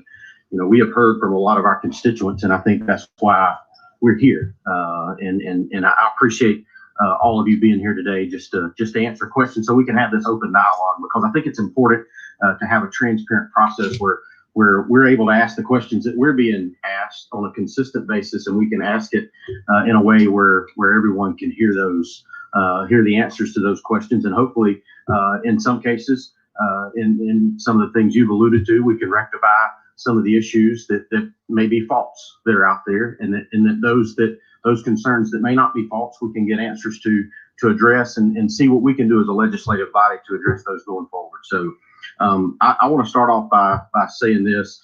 I think I can speak for everyone here today. And I think the pro tem alluded to this. We do condemn the personal attacks on each of you. I don't support those. I think those are uncalled for. And anything we can do to support you in those efforts, we want you to know that we have your back, because we don't think that those are appropriate, regardless of who you are and regardless of what office you hold.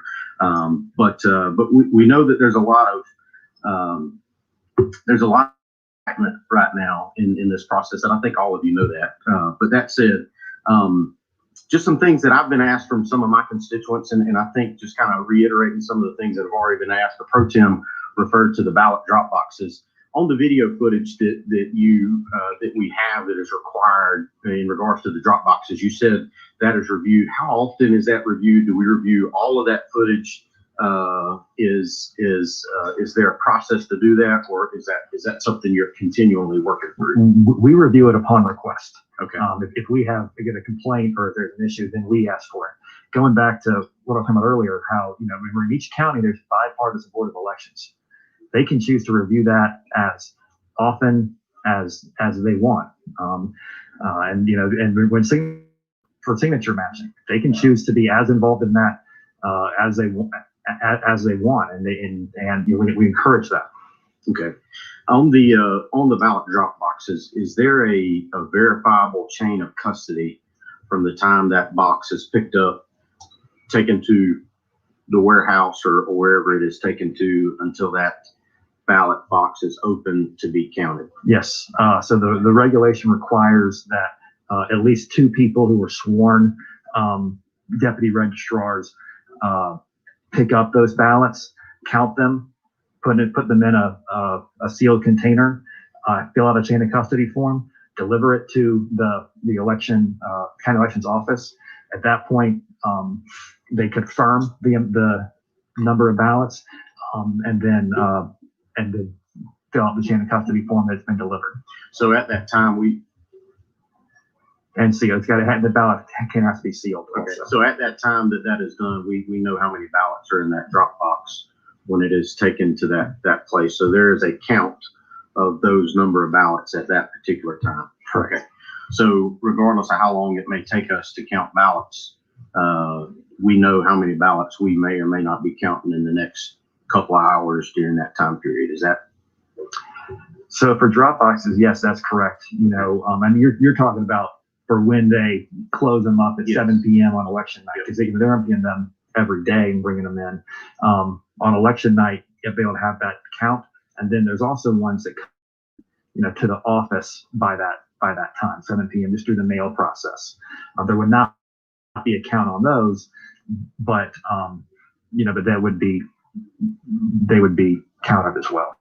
Understood. Thank you.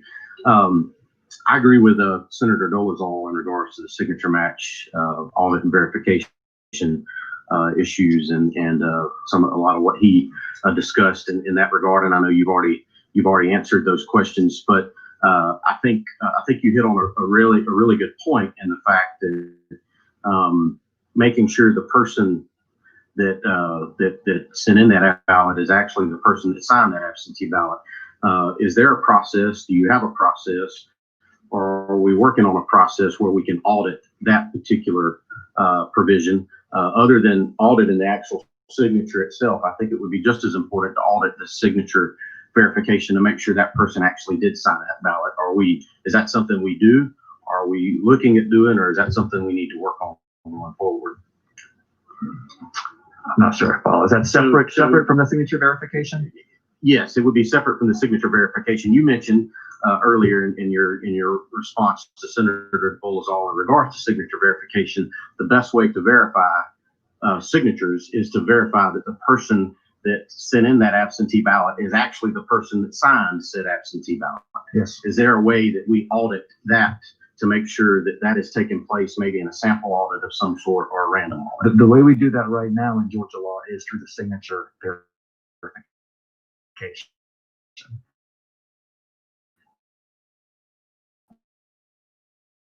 I think what we're looking at and what we. So you're looking to bring us some suggested changes on how we can tighten that up. And I know the Secretary stated he would like to see some sort of ID provision in regards to absentee ballots, and I would support that. Senator, if you will wrap it up. Okay. Maybe one more. Well, I'll get to some of the meat of some of the questions that I have then really quick. I had a list of them, Mr. Chairman, but one more question, but I'm sure the Secretary of State will receive your question. Well, if I could get a couple, I have a couple that I think I need to. You're eating into centrifuges. I'll do it really fast. Senator Parent referenced a couple of rulings from 2018. Do we know what president appointed those judges that made those rulings? Yes, so for all the rulings that went against us in pre-2018, they were appointed by President Obama. So there were President Obama appointed judges that issued rulings that went against the state of Georgia. Is that correct? Okay. I just wanted to put that out there. In regards to the consent agreement that was made in March, was the Georgia GOP involved in that process? We've been fortunate to have some of the best election lawyers in the country representing us. And our lawyer in that process is also the general counsel for the state Republican Party. So the lawyer that works for the GOP was involved, just not necessarily the GOP in general. Correct. Okay. And just in regards to the consent agreement, why did the Secretary of State or your office feel that you had the authority to sign that agreement when, in fact, the U.S. Constitution and the Georgia Constitution leaves authority to make changes in regards to state law? That is left up to the General Assembly to determine. What led you to believe you had the authority to make that agreement with the Democratic Party? So we don't believe that changed law at all.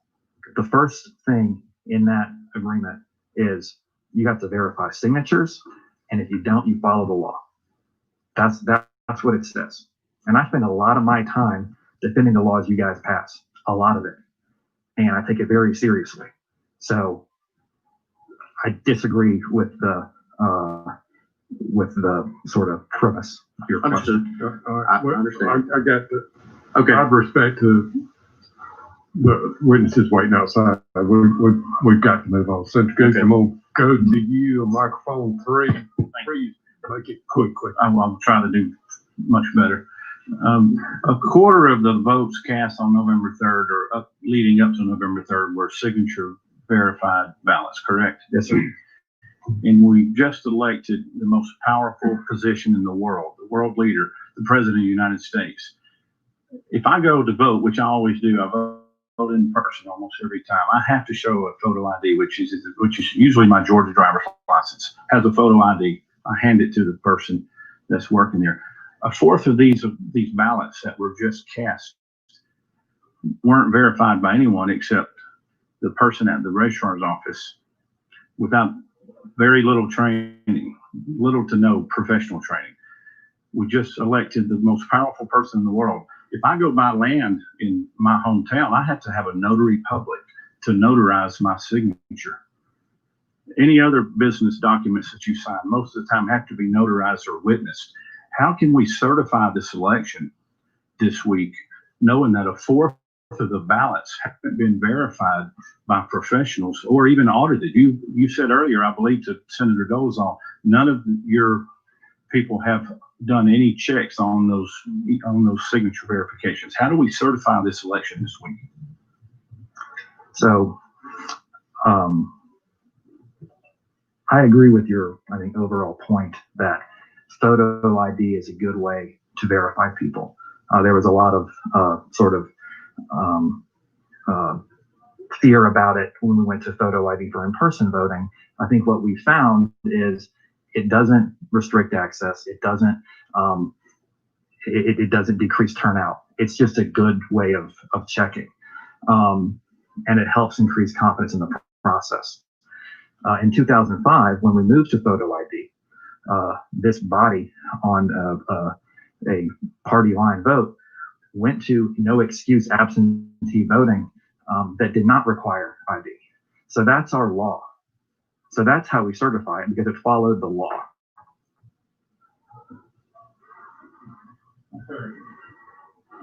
All right, thank you. I anticipated hearing from Secretary of State's office for 45 minutes. I think you've been in the hot seat now for 2 hours, and I really do think this is beneficial. I think you've heard questions from the committee that reflect the sentiment of the people, and I hope that you would agree that this has been a good forum to kind of explain some of the misunderstandings that are out in across the state and frankly across the country. So I do thank you for your time here, and again, you all know that you have access to the Secretary of State's office. If there's further questions, we want to get there. I hope that the people of Georgia, the people of this country, has had an opportunity to hear what you all have said. I think it's been very, very beneficial, and I thank you for being here. With that, I'm going to dismiss you. Thank you again for your time, and I believe that Miss Jessica Corbett Dominguez is in the hallway. If she hears me, maybe she can present here to. And I would say, if you guys have any more questions, please feel free to reach out to our office. We will get answers. And I'll be glad to funnel those questions to the Secretary as well, if that's beneficial to you.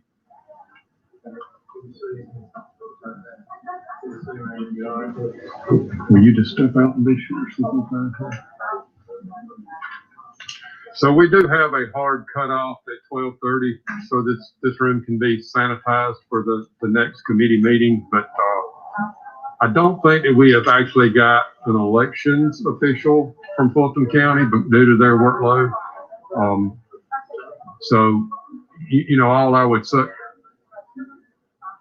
say is that in your questions, maybe you need to keep in mind they may not be prepared to answer.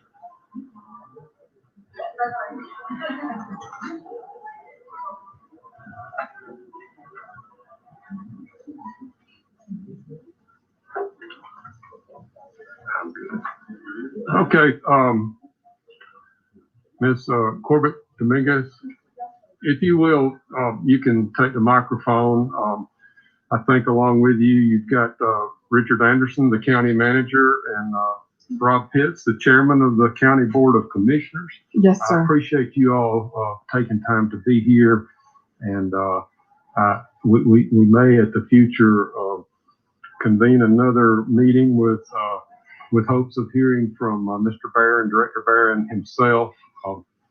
And I feel like that as much as I have tried to not throw anyone to the wolves, I'm not sure that you're as intimately involved in the elections as the committee is maybe hoping for or expecting. So if there's questions that you don't have the answers to, just feel free to say that you don't, and we'll try to get those. Maybe you can forward those questions back to the director. And yes, sir. And like I said, we may be able to have another meeting, or if that information needs to be provided to me, I can distribute it to the committee. But with that, I'll recognize you, if you will, because I may have watched your name and your title. Just identify yourself. And yes, sir. The format is you can make a presentation, and then we'll take questions from members of the committee. Thank you so much, Senator. Thank you. Good morning, everyone. My name is Jessica Corbett Dominguez. I'm the Director of External Affairs for Fulton County. I just wanted to thank all of you for the opportunity to speak with you today. And thank you for your leadership in this unprecedented year that we've all had. My office handles legislative affairs and communications for Fulton County. And we certainly have worked very, very, very closely with the elections department. And we do have a few items in the legislative package that our Board of Commissioners adopted that are relevant to elections and that we can talk about a little bit later. First, I'd like to let Chairman Pitts say a few words if you all don't mind. He has been very involved, as well as our county manager. As you all probably know, 10% of Georgia voters live in Fulton County. It is an all hands on deck approach. It's something that we take very seriously. So many people across our county government have been very, very involved in the elections operation. I'm going to go ahead and turn it over to Chairman Pitts.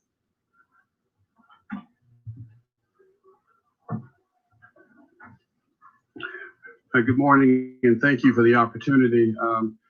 Let me go back to June, and based upon the challenges that we all faced throughout the state as a result of the elections in June, we made some changes in Fulton County. We took the challenges that we faced at that time very seriously. The first thing that I did as chair of the Board of Commissioners was to set up a task force of private citizens to look at the June elections, do a deep dive into what happened and suggest changes that could be made. And on that committee, it was a committee of some 20 people. Two state legislators were on that committee. The recommendations from that committee were presented to our Board of Registration and Elections, and pretty much to the letter they were adopted. So we've made significant progress since the challenges of the June election.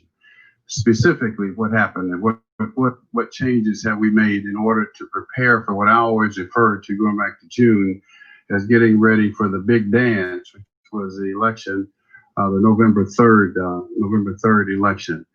First of all, we increased the number of polling places in Fulton County by 91, so that we ended up with 255 polling locations for the November 3rd election. We also increased the number of early voting locations. We also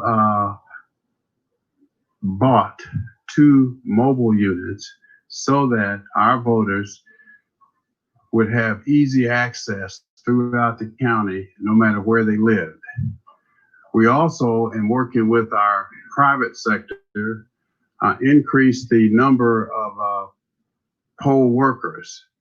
We had a pool of some 6,000 individuals who came forward wanting to help us, and we ended up having 3,000 poll workers ready and willing and able to assist us on November 3rd.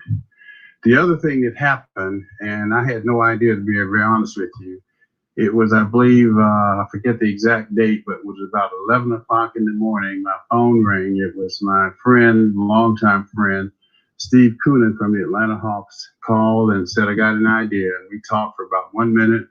And I said, Steve, let me call you back. I called him back in about 2 minutes. And 5 minutes later, we had a deal. That deal was for Fulton County to partner with the Atlanta Hawks to open up State Farm Arena as an early voting location for us. And I can tell you, I had no idea the impact that would have and had, not only locally, statewide, nationally, and even internationally. And what I mean by that is, as a result of our partnership with the Atlanta Hawks at State Farm Arena, NBA teams and other cities saw what we were doing, decided to copy what we did here in Fulton County, and it spread, and it's still spreading. It has gone beyond professional basketball to baseball and to even football. In fact, this afternoon, we will be announcing at 1 o'clock for the January 5th runoff, January 5th runoff, Fulton County, the Atlanta Hawks, and now the Atlanta Falcons and Atlanta United will be partnering with us. So we will now have not only the State Farm Arena, but Mercedes-Benz Stadium as an early voting location for the voters in Fulton County. I think that we have done an outstanding job. Budget-wise, we've increased our spending for this election cycle from $17 million to in excess of $35 million, and it's still growing.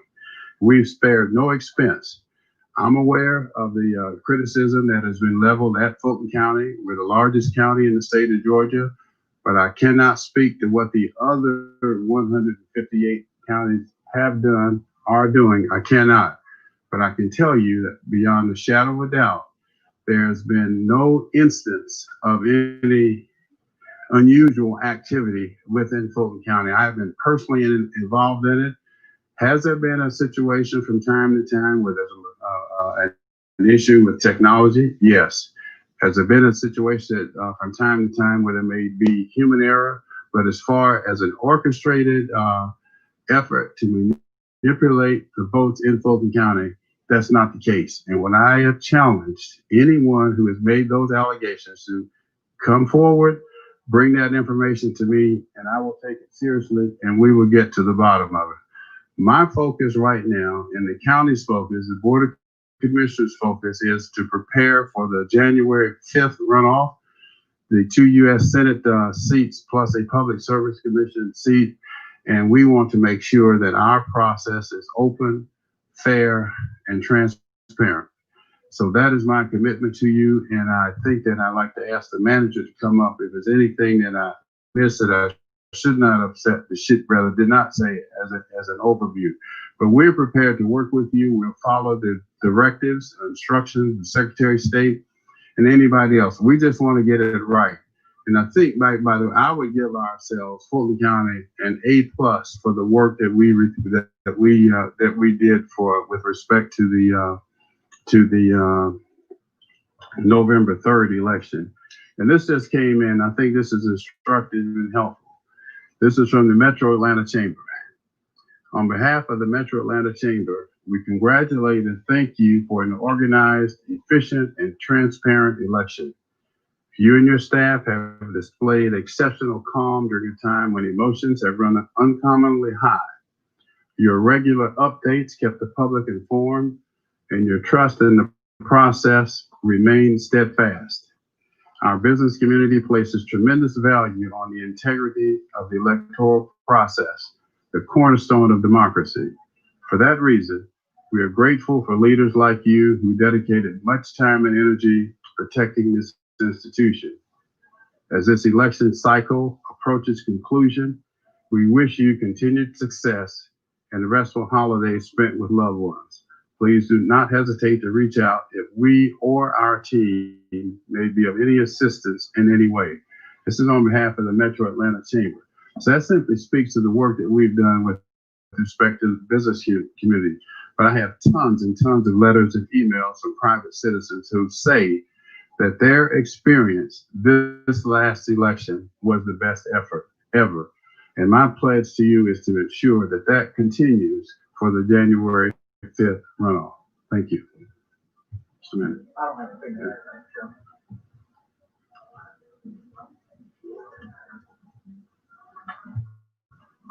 Mr. Chairman, if there are any questions we can take, as you said earlier, we will do our best to answer them. And we can, if there's something that we cannot answer, then we will gladly work with our elections office and get those answers for any of the committee members who are here.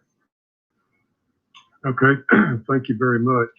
I do appreciate you folks being here, and kind of alluded to this. You've been in the hallway or somewhere for quite some time now, and our intent was to be very efficient with everyone's time, and you guys have been very generous with us. So with that, and keeping in mind that, you know, this is not the election staff. These folks have been very involved, but they're not the elections officials. So let's try to keep our questions.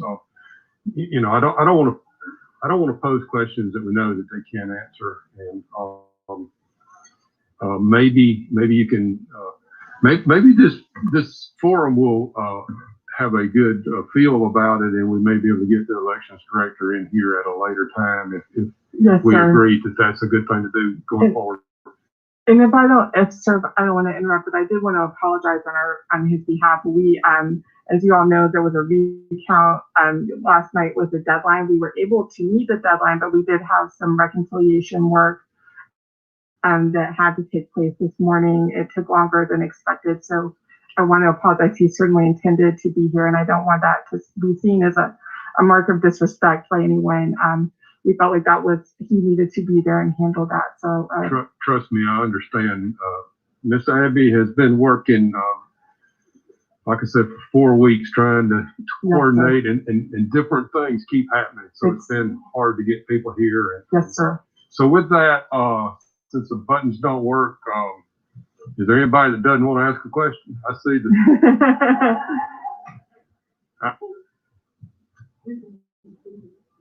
the pro tem indicates he has a question on microphone 14. You're recognized. Thank you, Mr. Chairman, and thank you, Chairman Pitts, for being here, and everyone for being here today and giving us your time. And I know you're very busy. I'll try to be brief. Give us a rundown on the water main break and what transpired there. You know, people are seeing ghosts in the shadows, and you know, we need you to expound on that, if you don't mind. I'm not sure that thing is taking the life of its own. There was a leak of the floor above where we were counting ballots at State Farm Arena. According to Steve Coonan, CEO of the Atlanta Hawks, that occurred at 6:07 a.m. I forget the exact date. By 8:07 a.m., that was the day of the election? Yes. Okay. And it was repaired within 2 hours. No ballots were damaged. No equipment was damaged in the story.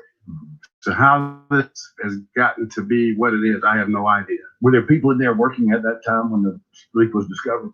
I was not there, but presumably there were people there, because we started at probably 7 o'clock, I believe. I'm sure that some people were there. So it happened at 6:07. It was repaired by 8:07. 8:07. So there were people there working at 6:07 when it was interrupted. Were they in the room? Were they asked to leave, and was the room secured? Tell us how that was handled. Now, I was not there, so I cannot answer that question. And I will say this, sir, because the question of chain of custody has been raised. So I have had an opportunity to talk with the staff about that. I was not personally there, but my understanding is, just in a room like this, if there was a leak over here, that does not mean that all of you would necessarily leave. And that is my understanding, is that the workers who were responsible for those ballots never left the room. They were in the room the entire time. They had to stop working for a period of about 2 hours. And that was the reason it was brought up in the first place, is there was a slight delay of a couple of hours where they couldn't access the entire room. But they did not leave, and they were, the ballots remained in the custody of the sworn workers. Thank you for bringing some clarity to it. Yes, sir. And I'll just add that Mr. Coonan will testify to that effect, that it was 6:07. The reason I'm so specific about that is because he's told me on more than one occasion, 6:07 to 8:07.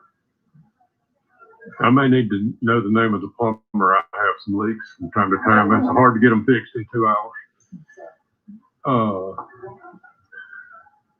Senator Robertson.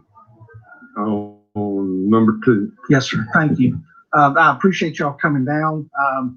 I must tell you, I would rather ask these questions to Mr. Barron, but I do understand the importance of today.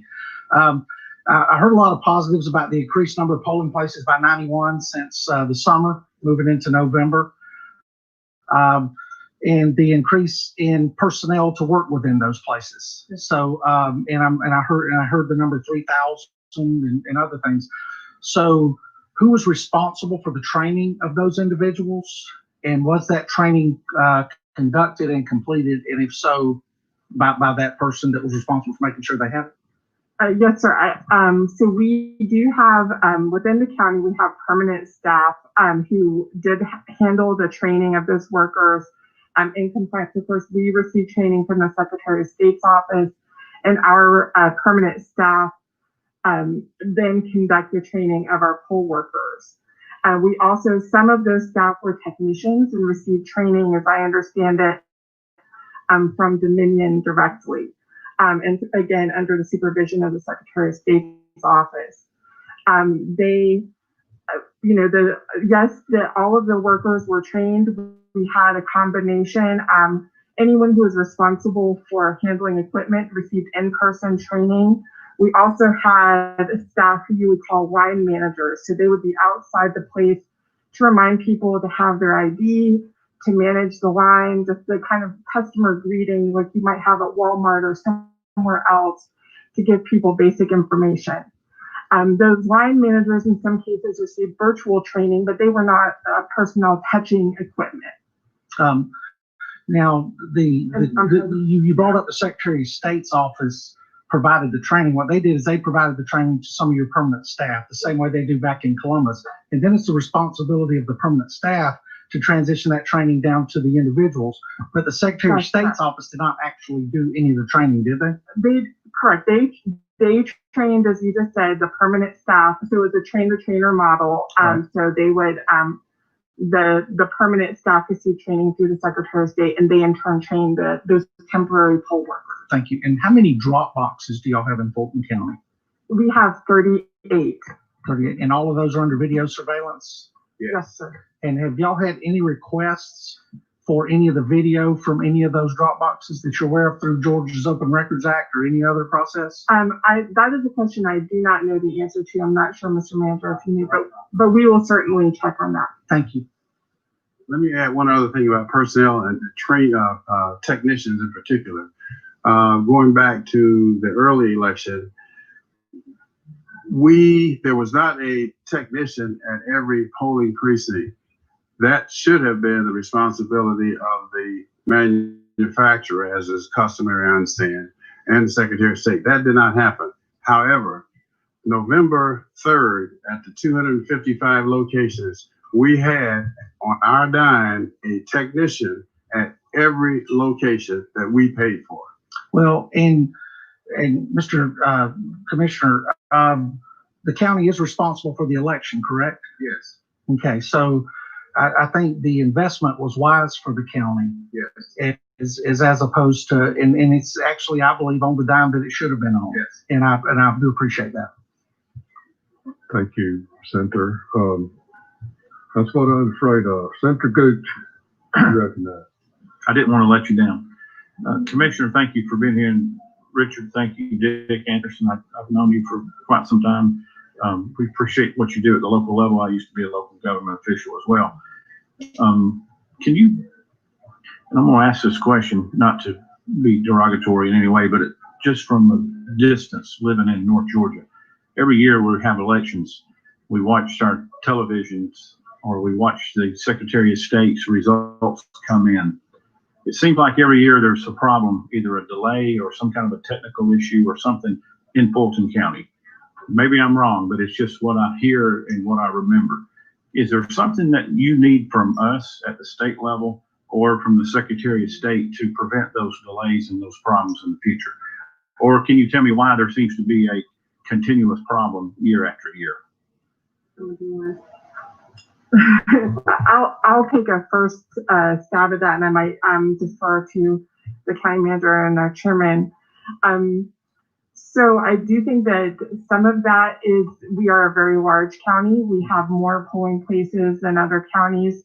Fulton County is 70 miles from north to south. It does take time to close down the polls, get the results physically to the places where they can be uploaded. So some of that is geography and volume. I also, Chairman Pitts, I was born and raised in Cobb County. Chairman is a proud native of Jones County. We don't hear a lot about what's happening in Jones County on WSD. We don't hear about, out of our 158 other sister counties, Fulton County is certainly in the spotlight, and we recognize that. So I think some of it is reality and some of it is perception. And Chairman, I don't know if you want to. Could I ask another question? Yes, sir. Since the signature verifications is the responsibility of the local governments. Yes, sir. How can you ensure us as voters and citizens of Georgia that all of the signatures are authentic and not being forged? If you don't mind, I'm going to take this off so I can breathe a little easier off. So I would say, sir, that there's a state prescribed process that we have workers who follow that process. There is the first step in verification is to look at the driver's license signature for that voter if it is available in the DDS system, and that is the first step. If that signature is not available, then the workers go back to the original voter registration file and follow that process.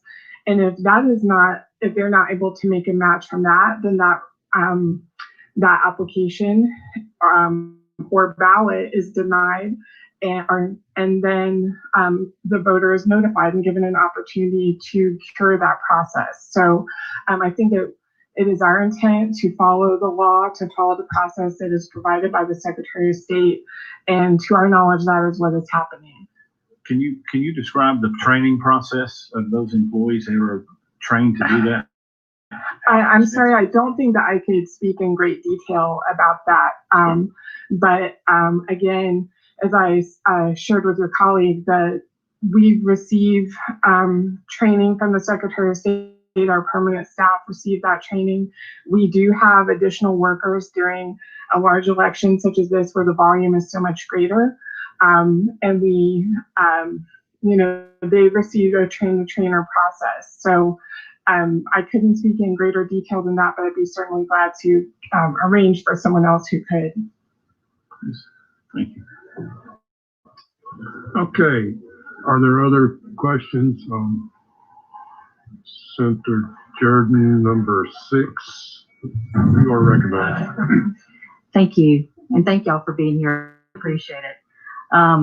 Really, one of the main things that I wanted to highlight is the fact that there were significant issues during the June primary.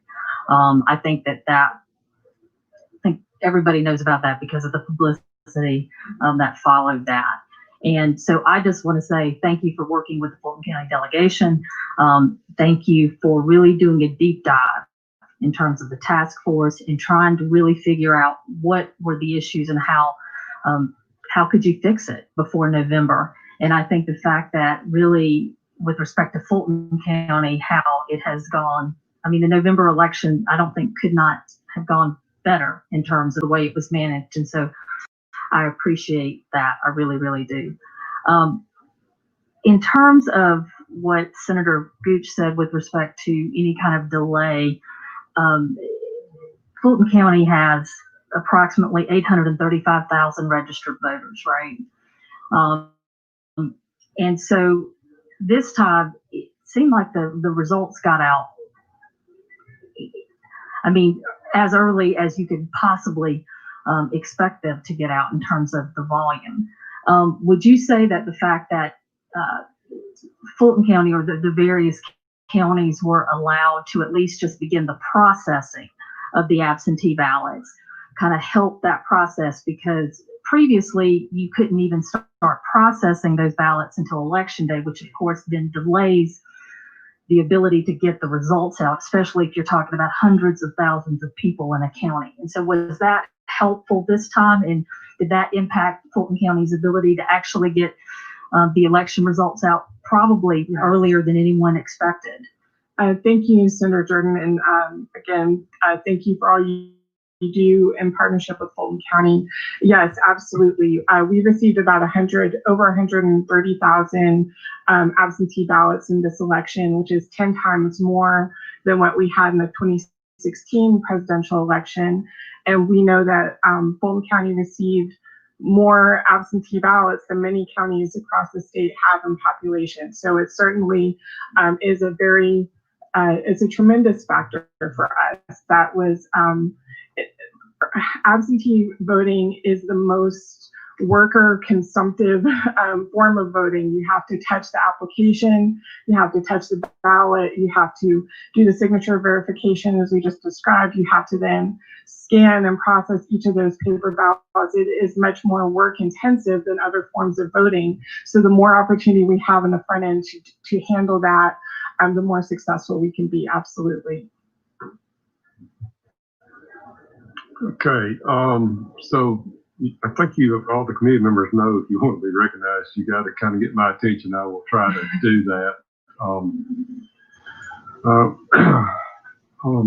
And we do have a cutoff in about 25 minutes, but I'm going to, because he waved at me so big, I'm going to go to Senator Dolezal, and I think Senator Harbin, did you indicate? If there's others, just let me know. We will we'll try to get to you recognized, Senator. Thank you, Mr. Chairman. Thank you all for being here. We really do appreciate it. I think the committee is grateful for your attendance and waiting on us as we spoke to the Secretary of Staff. I just had one question, and I asked this of the Secretary of Staff, and they were not clear on it. It's my understanding that the Republican members of the Fulton County Board of Election would not vote to certify the Fulton County election. So really two questions around it. I asked the Secretary of Staff if they knew why, and they did not know why. It's my understanding that the reason why is that you all did not use electronic signature tools that were at your disposal, maybe had been used in the past. So I'm curious if y'all could shine any light on why they may have not voted for that certification. And also, I'm curious, are you aware of any other time, any other previous election where members of either party did not vote to certify your election? Thank you. So I can confirm that they did not vote to certify. That is correct. I do not recall the reasons that they stated. I was not monitoring that specific meeting at the time of that vote, so I do not know what reasons they stated, but I'd be glad.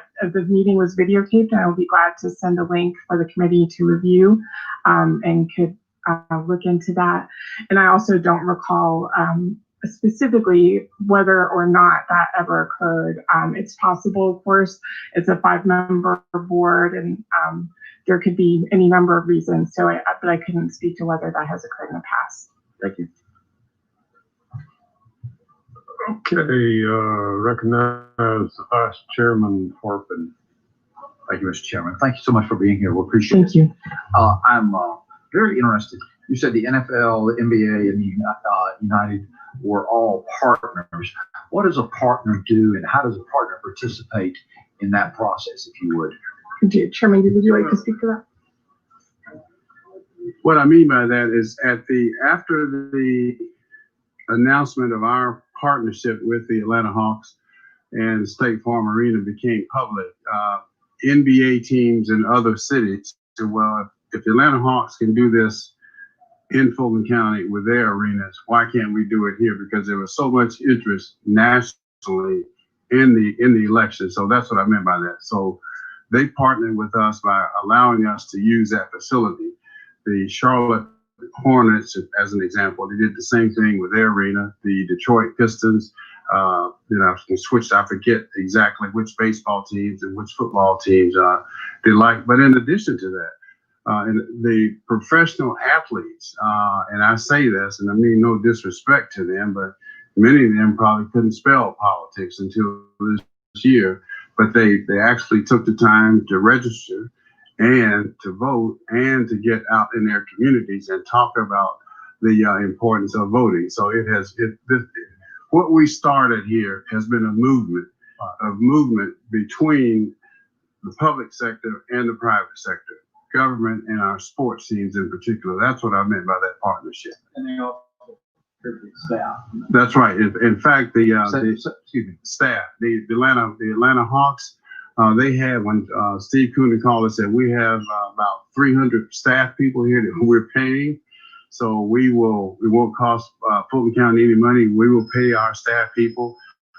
All you have to do is train them, get the equipment here and train them, and they did just that. Did you have any players active as far as participating volunteering? We did, including Coach Pierce. Okay.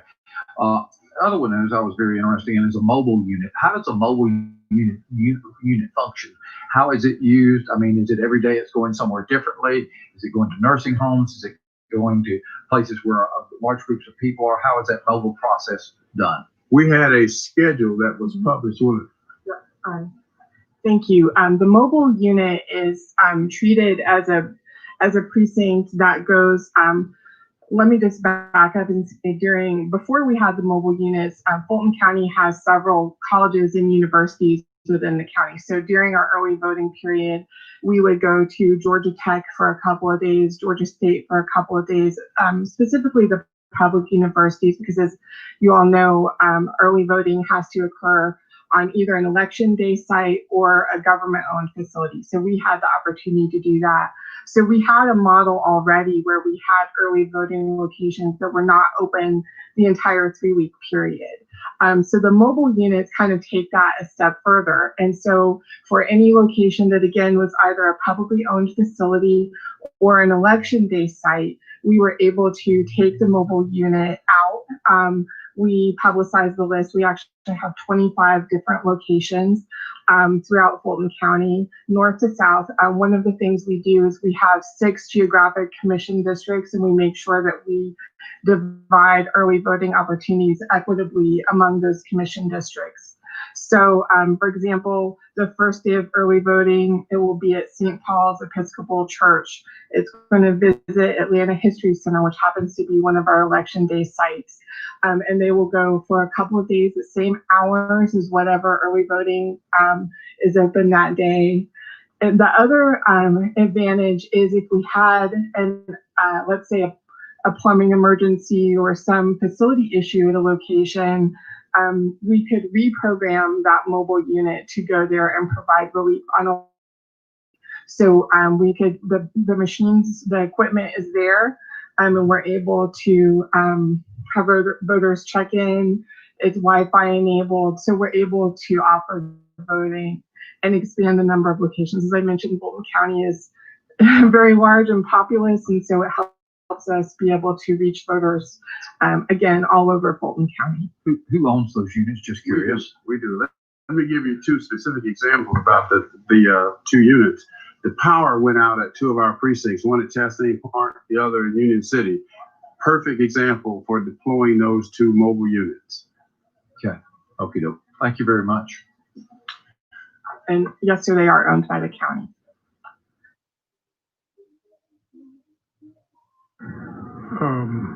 Senator Harper on number 4. Yes, sir. Thank you. Thank y'all for being here. Thank you, sir. Really appreciate it. And thank you for your patience while we were discussing these things with the Secretary of State's office. Senator Jordan referred to the early period, the Secretary of State's office and the elections, state election board with the rule where counties were given extra time before the election to start processing ballots. And if she asked this question, I apologize. Did you or did Fulton County, did y'all utilize that emergency rule? Did you begin processing ballots early or? We did. I don't know that we used the full 2-week period. We had ordered some equipment throughout the process. We augmented the equipment that we were provided by the Secretary of State's office. So I don't know that we used the full 2-week period, but we certainly used part of it, and we're able to, again, a very high volume of absentee ballots, 130,000 more than we've ever had before. So that time was very much needed to begin that process. Even just sorting the ballots and those kinds of things is very work intensive. So I don't know that we, again, took full advantage of it given the opportunity, but we certainly were able to use that time and to the benefit of the elections process. So, and you may not know the answer. You probably, and it's fine if you don't. You don't know what percentage of those ballots you may have processed before. Or I don't, but I will certainly. I think we have that, and I will certainly look into it and try to get an answer for you. And just kind of a follow up on that, I know that you process those through the scanner. Do you know, is there a higher speed system that we might could use to help speed that process up a little bit? I think, because I believe that was a lot of the issue that Fulton County dealt with that week was trying to process those ballots. I actually spent a whole night at State Farm Arena with the workers there, and I saw firsthand. It is very time intensive. My understanding is that that vote by mail states, so like many Western states, use an ultra high volume or a very high speed scanner. We used a higher speed scanner than what you would use in the precinct, but it was still not, I guess, the highest speed scanner that is produced. And that could certainly be an advantage in a situation like that where you're scanning hundreds of thousands of ballots. Yes, sir. But I'll see if I can get more information for you. I think most everybody else around the committee asked some of the other questions I was going to ask, so I appreciate you being here. Thank you so much. Okay, Senator Ramon, are you on? Do I see 2 sevens down there? Are y'all sharing a microphone? Well, let's see. It might be. They're both number 7, so you don't have to share a mic. They're both on. No. Can you hear me? Yes or no? Can you hear me? Yes, sir. Okay. It's more like a comment, something, we have, thank you, Mr. Chairman, for having the opportunity to meet us over here. And this is, as we all know, this is unusual time and unusual year and unusual election that we had. We heard a lot about the signature match today, but I may be the only person had a different issues. I'm talking about this unusual time. What happened is the district I represent, people looks like a lot different than in this room, except probably me. I'm the probably only senator that got a call that somebody voting in person and with the ID didn't look exactly the same the ID was made. Because of the COVID, Gruen had a beard and a hair, everything else, and the person was challenged. You say, well, that's not you. So that's happening too. So we're gonna, I just want you, the committee member, to know what you're gonna figure out. Had a harassment that, had a call, had to interfere, and the person was able to vote eventually. But the thing is, this kind of discrimination happened too. Even here, you have an ID and you register voter as a citizen, nothing wrong with it, and you voted in the primary, had no problem, and then you go to general election, and so, well, that don't look like you. What do you do then? We're gonna have a face recognition, a machine or something to have make sure we don't have a discrimination, and that's what I felt. And I had several folks in my district. They come from all different, part of the world. I represent the people come from 100 different countries, speak 100 different languages. Sometimes some of these folks don't even speak good English. So we have a lot of other problems in the state of Georgia, not necessarily on the signature problem. I just want to put that out for your consideration. I want you to think about it. We will see if we can get an answer. I think the appropriate channel for that question may be to the Secretary of State's office, and we'll see if we can get an answer for the committee on that. Are there other questions? Okay, Senator Robertson, number 2, you are recognized. Thank you, sir. And really quick, something that you mentioned when Senator Harper was asking his questions is you pointed out a high-speed scanner that possibly might be available to expedite the process, while at the same time stating that your employees did not take full advantage of the time offered by the Secretary of State's office to do this.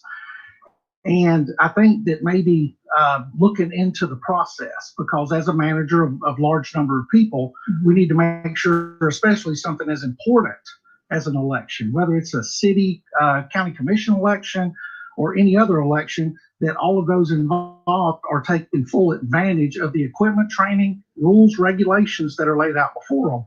And I hear constantly, not just from Fulton, but from other counties, well, we're a whole lot bigger than this, and we're a lot different, and we have more ways to travel.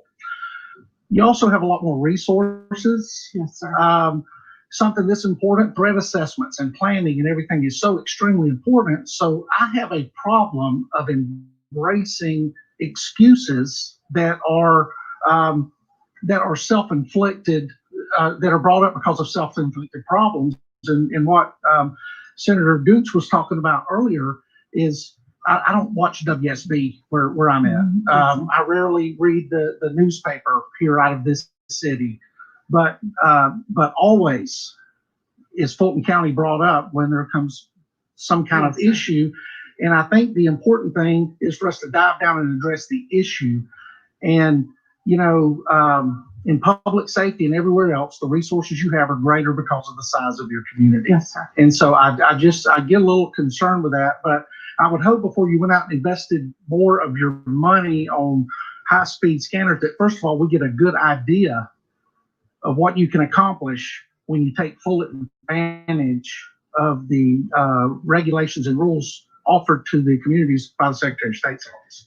Sarah Robertson, I think that's a very fair point. I think Fulton County is blessed with resources. We are the largest county, and one thing that we have done, I want to reassure you, is convene a team. And part of the reason I'm able to answer some of these questions today, although my job is mostly PR and legislative affairs, is because we have had a very large multidisciplinary team across the county, kind of a bear hug approach of wrapping ourselves around this as first the pandemic and secondly elections have been the two issues that we have faced this year, and have my boss, who is a wonderful manager and leader, our chairman, everyone from the chairman down to the staff who are wiping and making sure the facilities are safe for us, have had a full bore approach to this. And now that the election is over, although it doesn't feel like it's over quite yet, I believe have already begun the after action analysis to help us do better. This is important to us. It's important to Georgia. It's one of the services the counties are responsible for that I think all of us hold sacred. And I think it's something that your point is well taken. And I want to assure you that all of us are here to help make sure that happens. So thank you. Okay, I don't see any more questions in the room. I have one question, I guess, that I was worried about being asked, but as I sat here and think about it, I want to pose the question, and if you don't have the information to answer it, then just say that. Sure.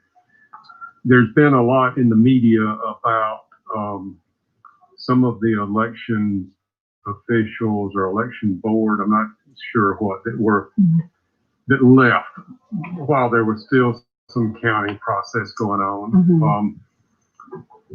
And the only reason I ask this question is that I believe with all my heart there's a lot of misinformation out that we're all struggling with, and we chase these little rabbits and they turn out to not be a rabbit at all. But if that is something you have knowledge of, for sure, one way or the other, and could speak to that, I think this might be a forum to help clarify yes, sir. Some of the rumors. Thank you. And I appreciate the opportunity because I was with the elections director the night of the election when this came up. We originally, we were processing absentee ballots at State Farm Arena. We had a number of staff there who had been there since early that morning when the water break-ins that we talked about earlier occurred. One of the managers had apparently directed some of the staff to leave about 10:30 that night. I was with the elections director when he told them, no, you need to ensure that staff stay and continue working. We still have a lot more work to do.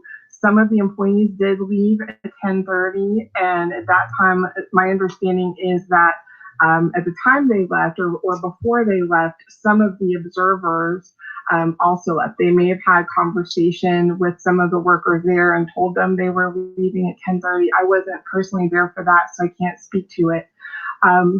There were people, however, there was a Secretary of State monitor who stayed, and once there was clarification that these workers were going to continue, additional monitors stayed. So I believe it was a communication issue. I always say that every problem at some level is a communication problem, and I believe that is what occurred there. There was no intentional misleading of anyone. There was nothing untoward that occurred, but some of the workers stayed at that time. Some workers stayed, some left. Some of the observers, as I understand it, had left. but there was a Secretary of State monitor there the entire time. I hope that helps. Yeah, thank you. Thank you.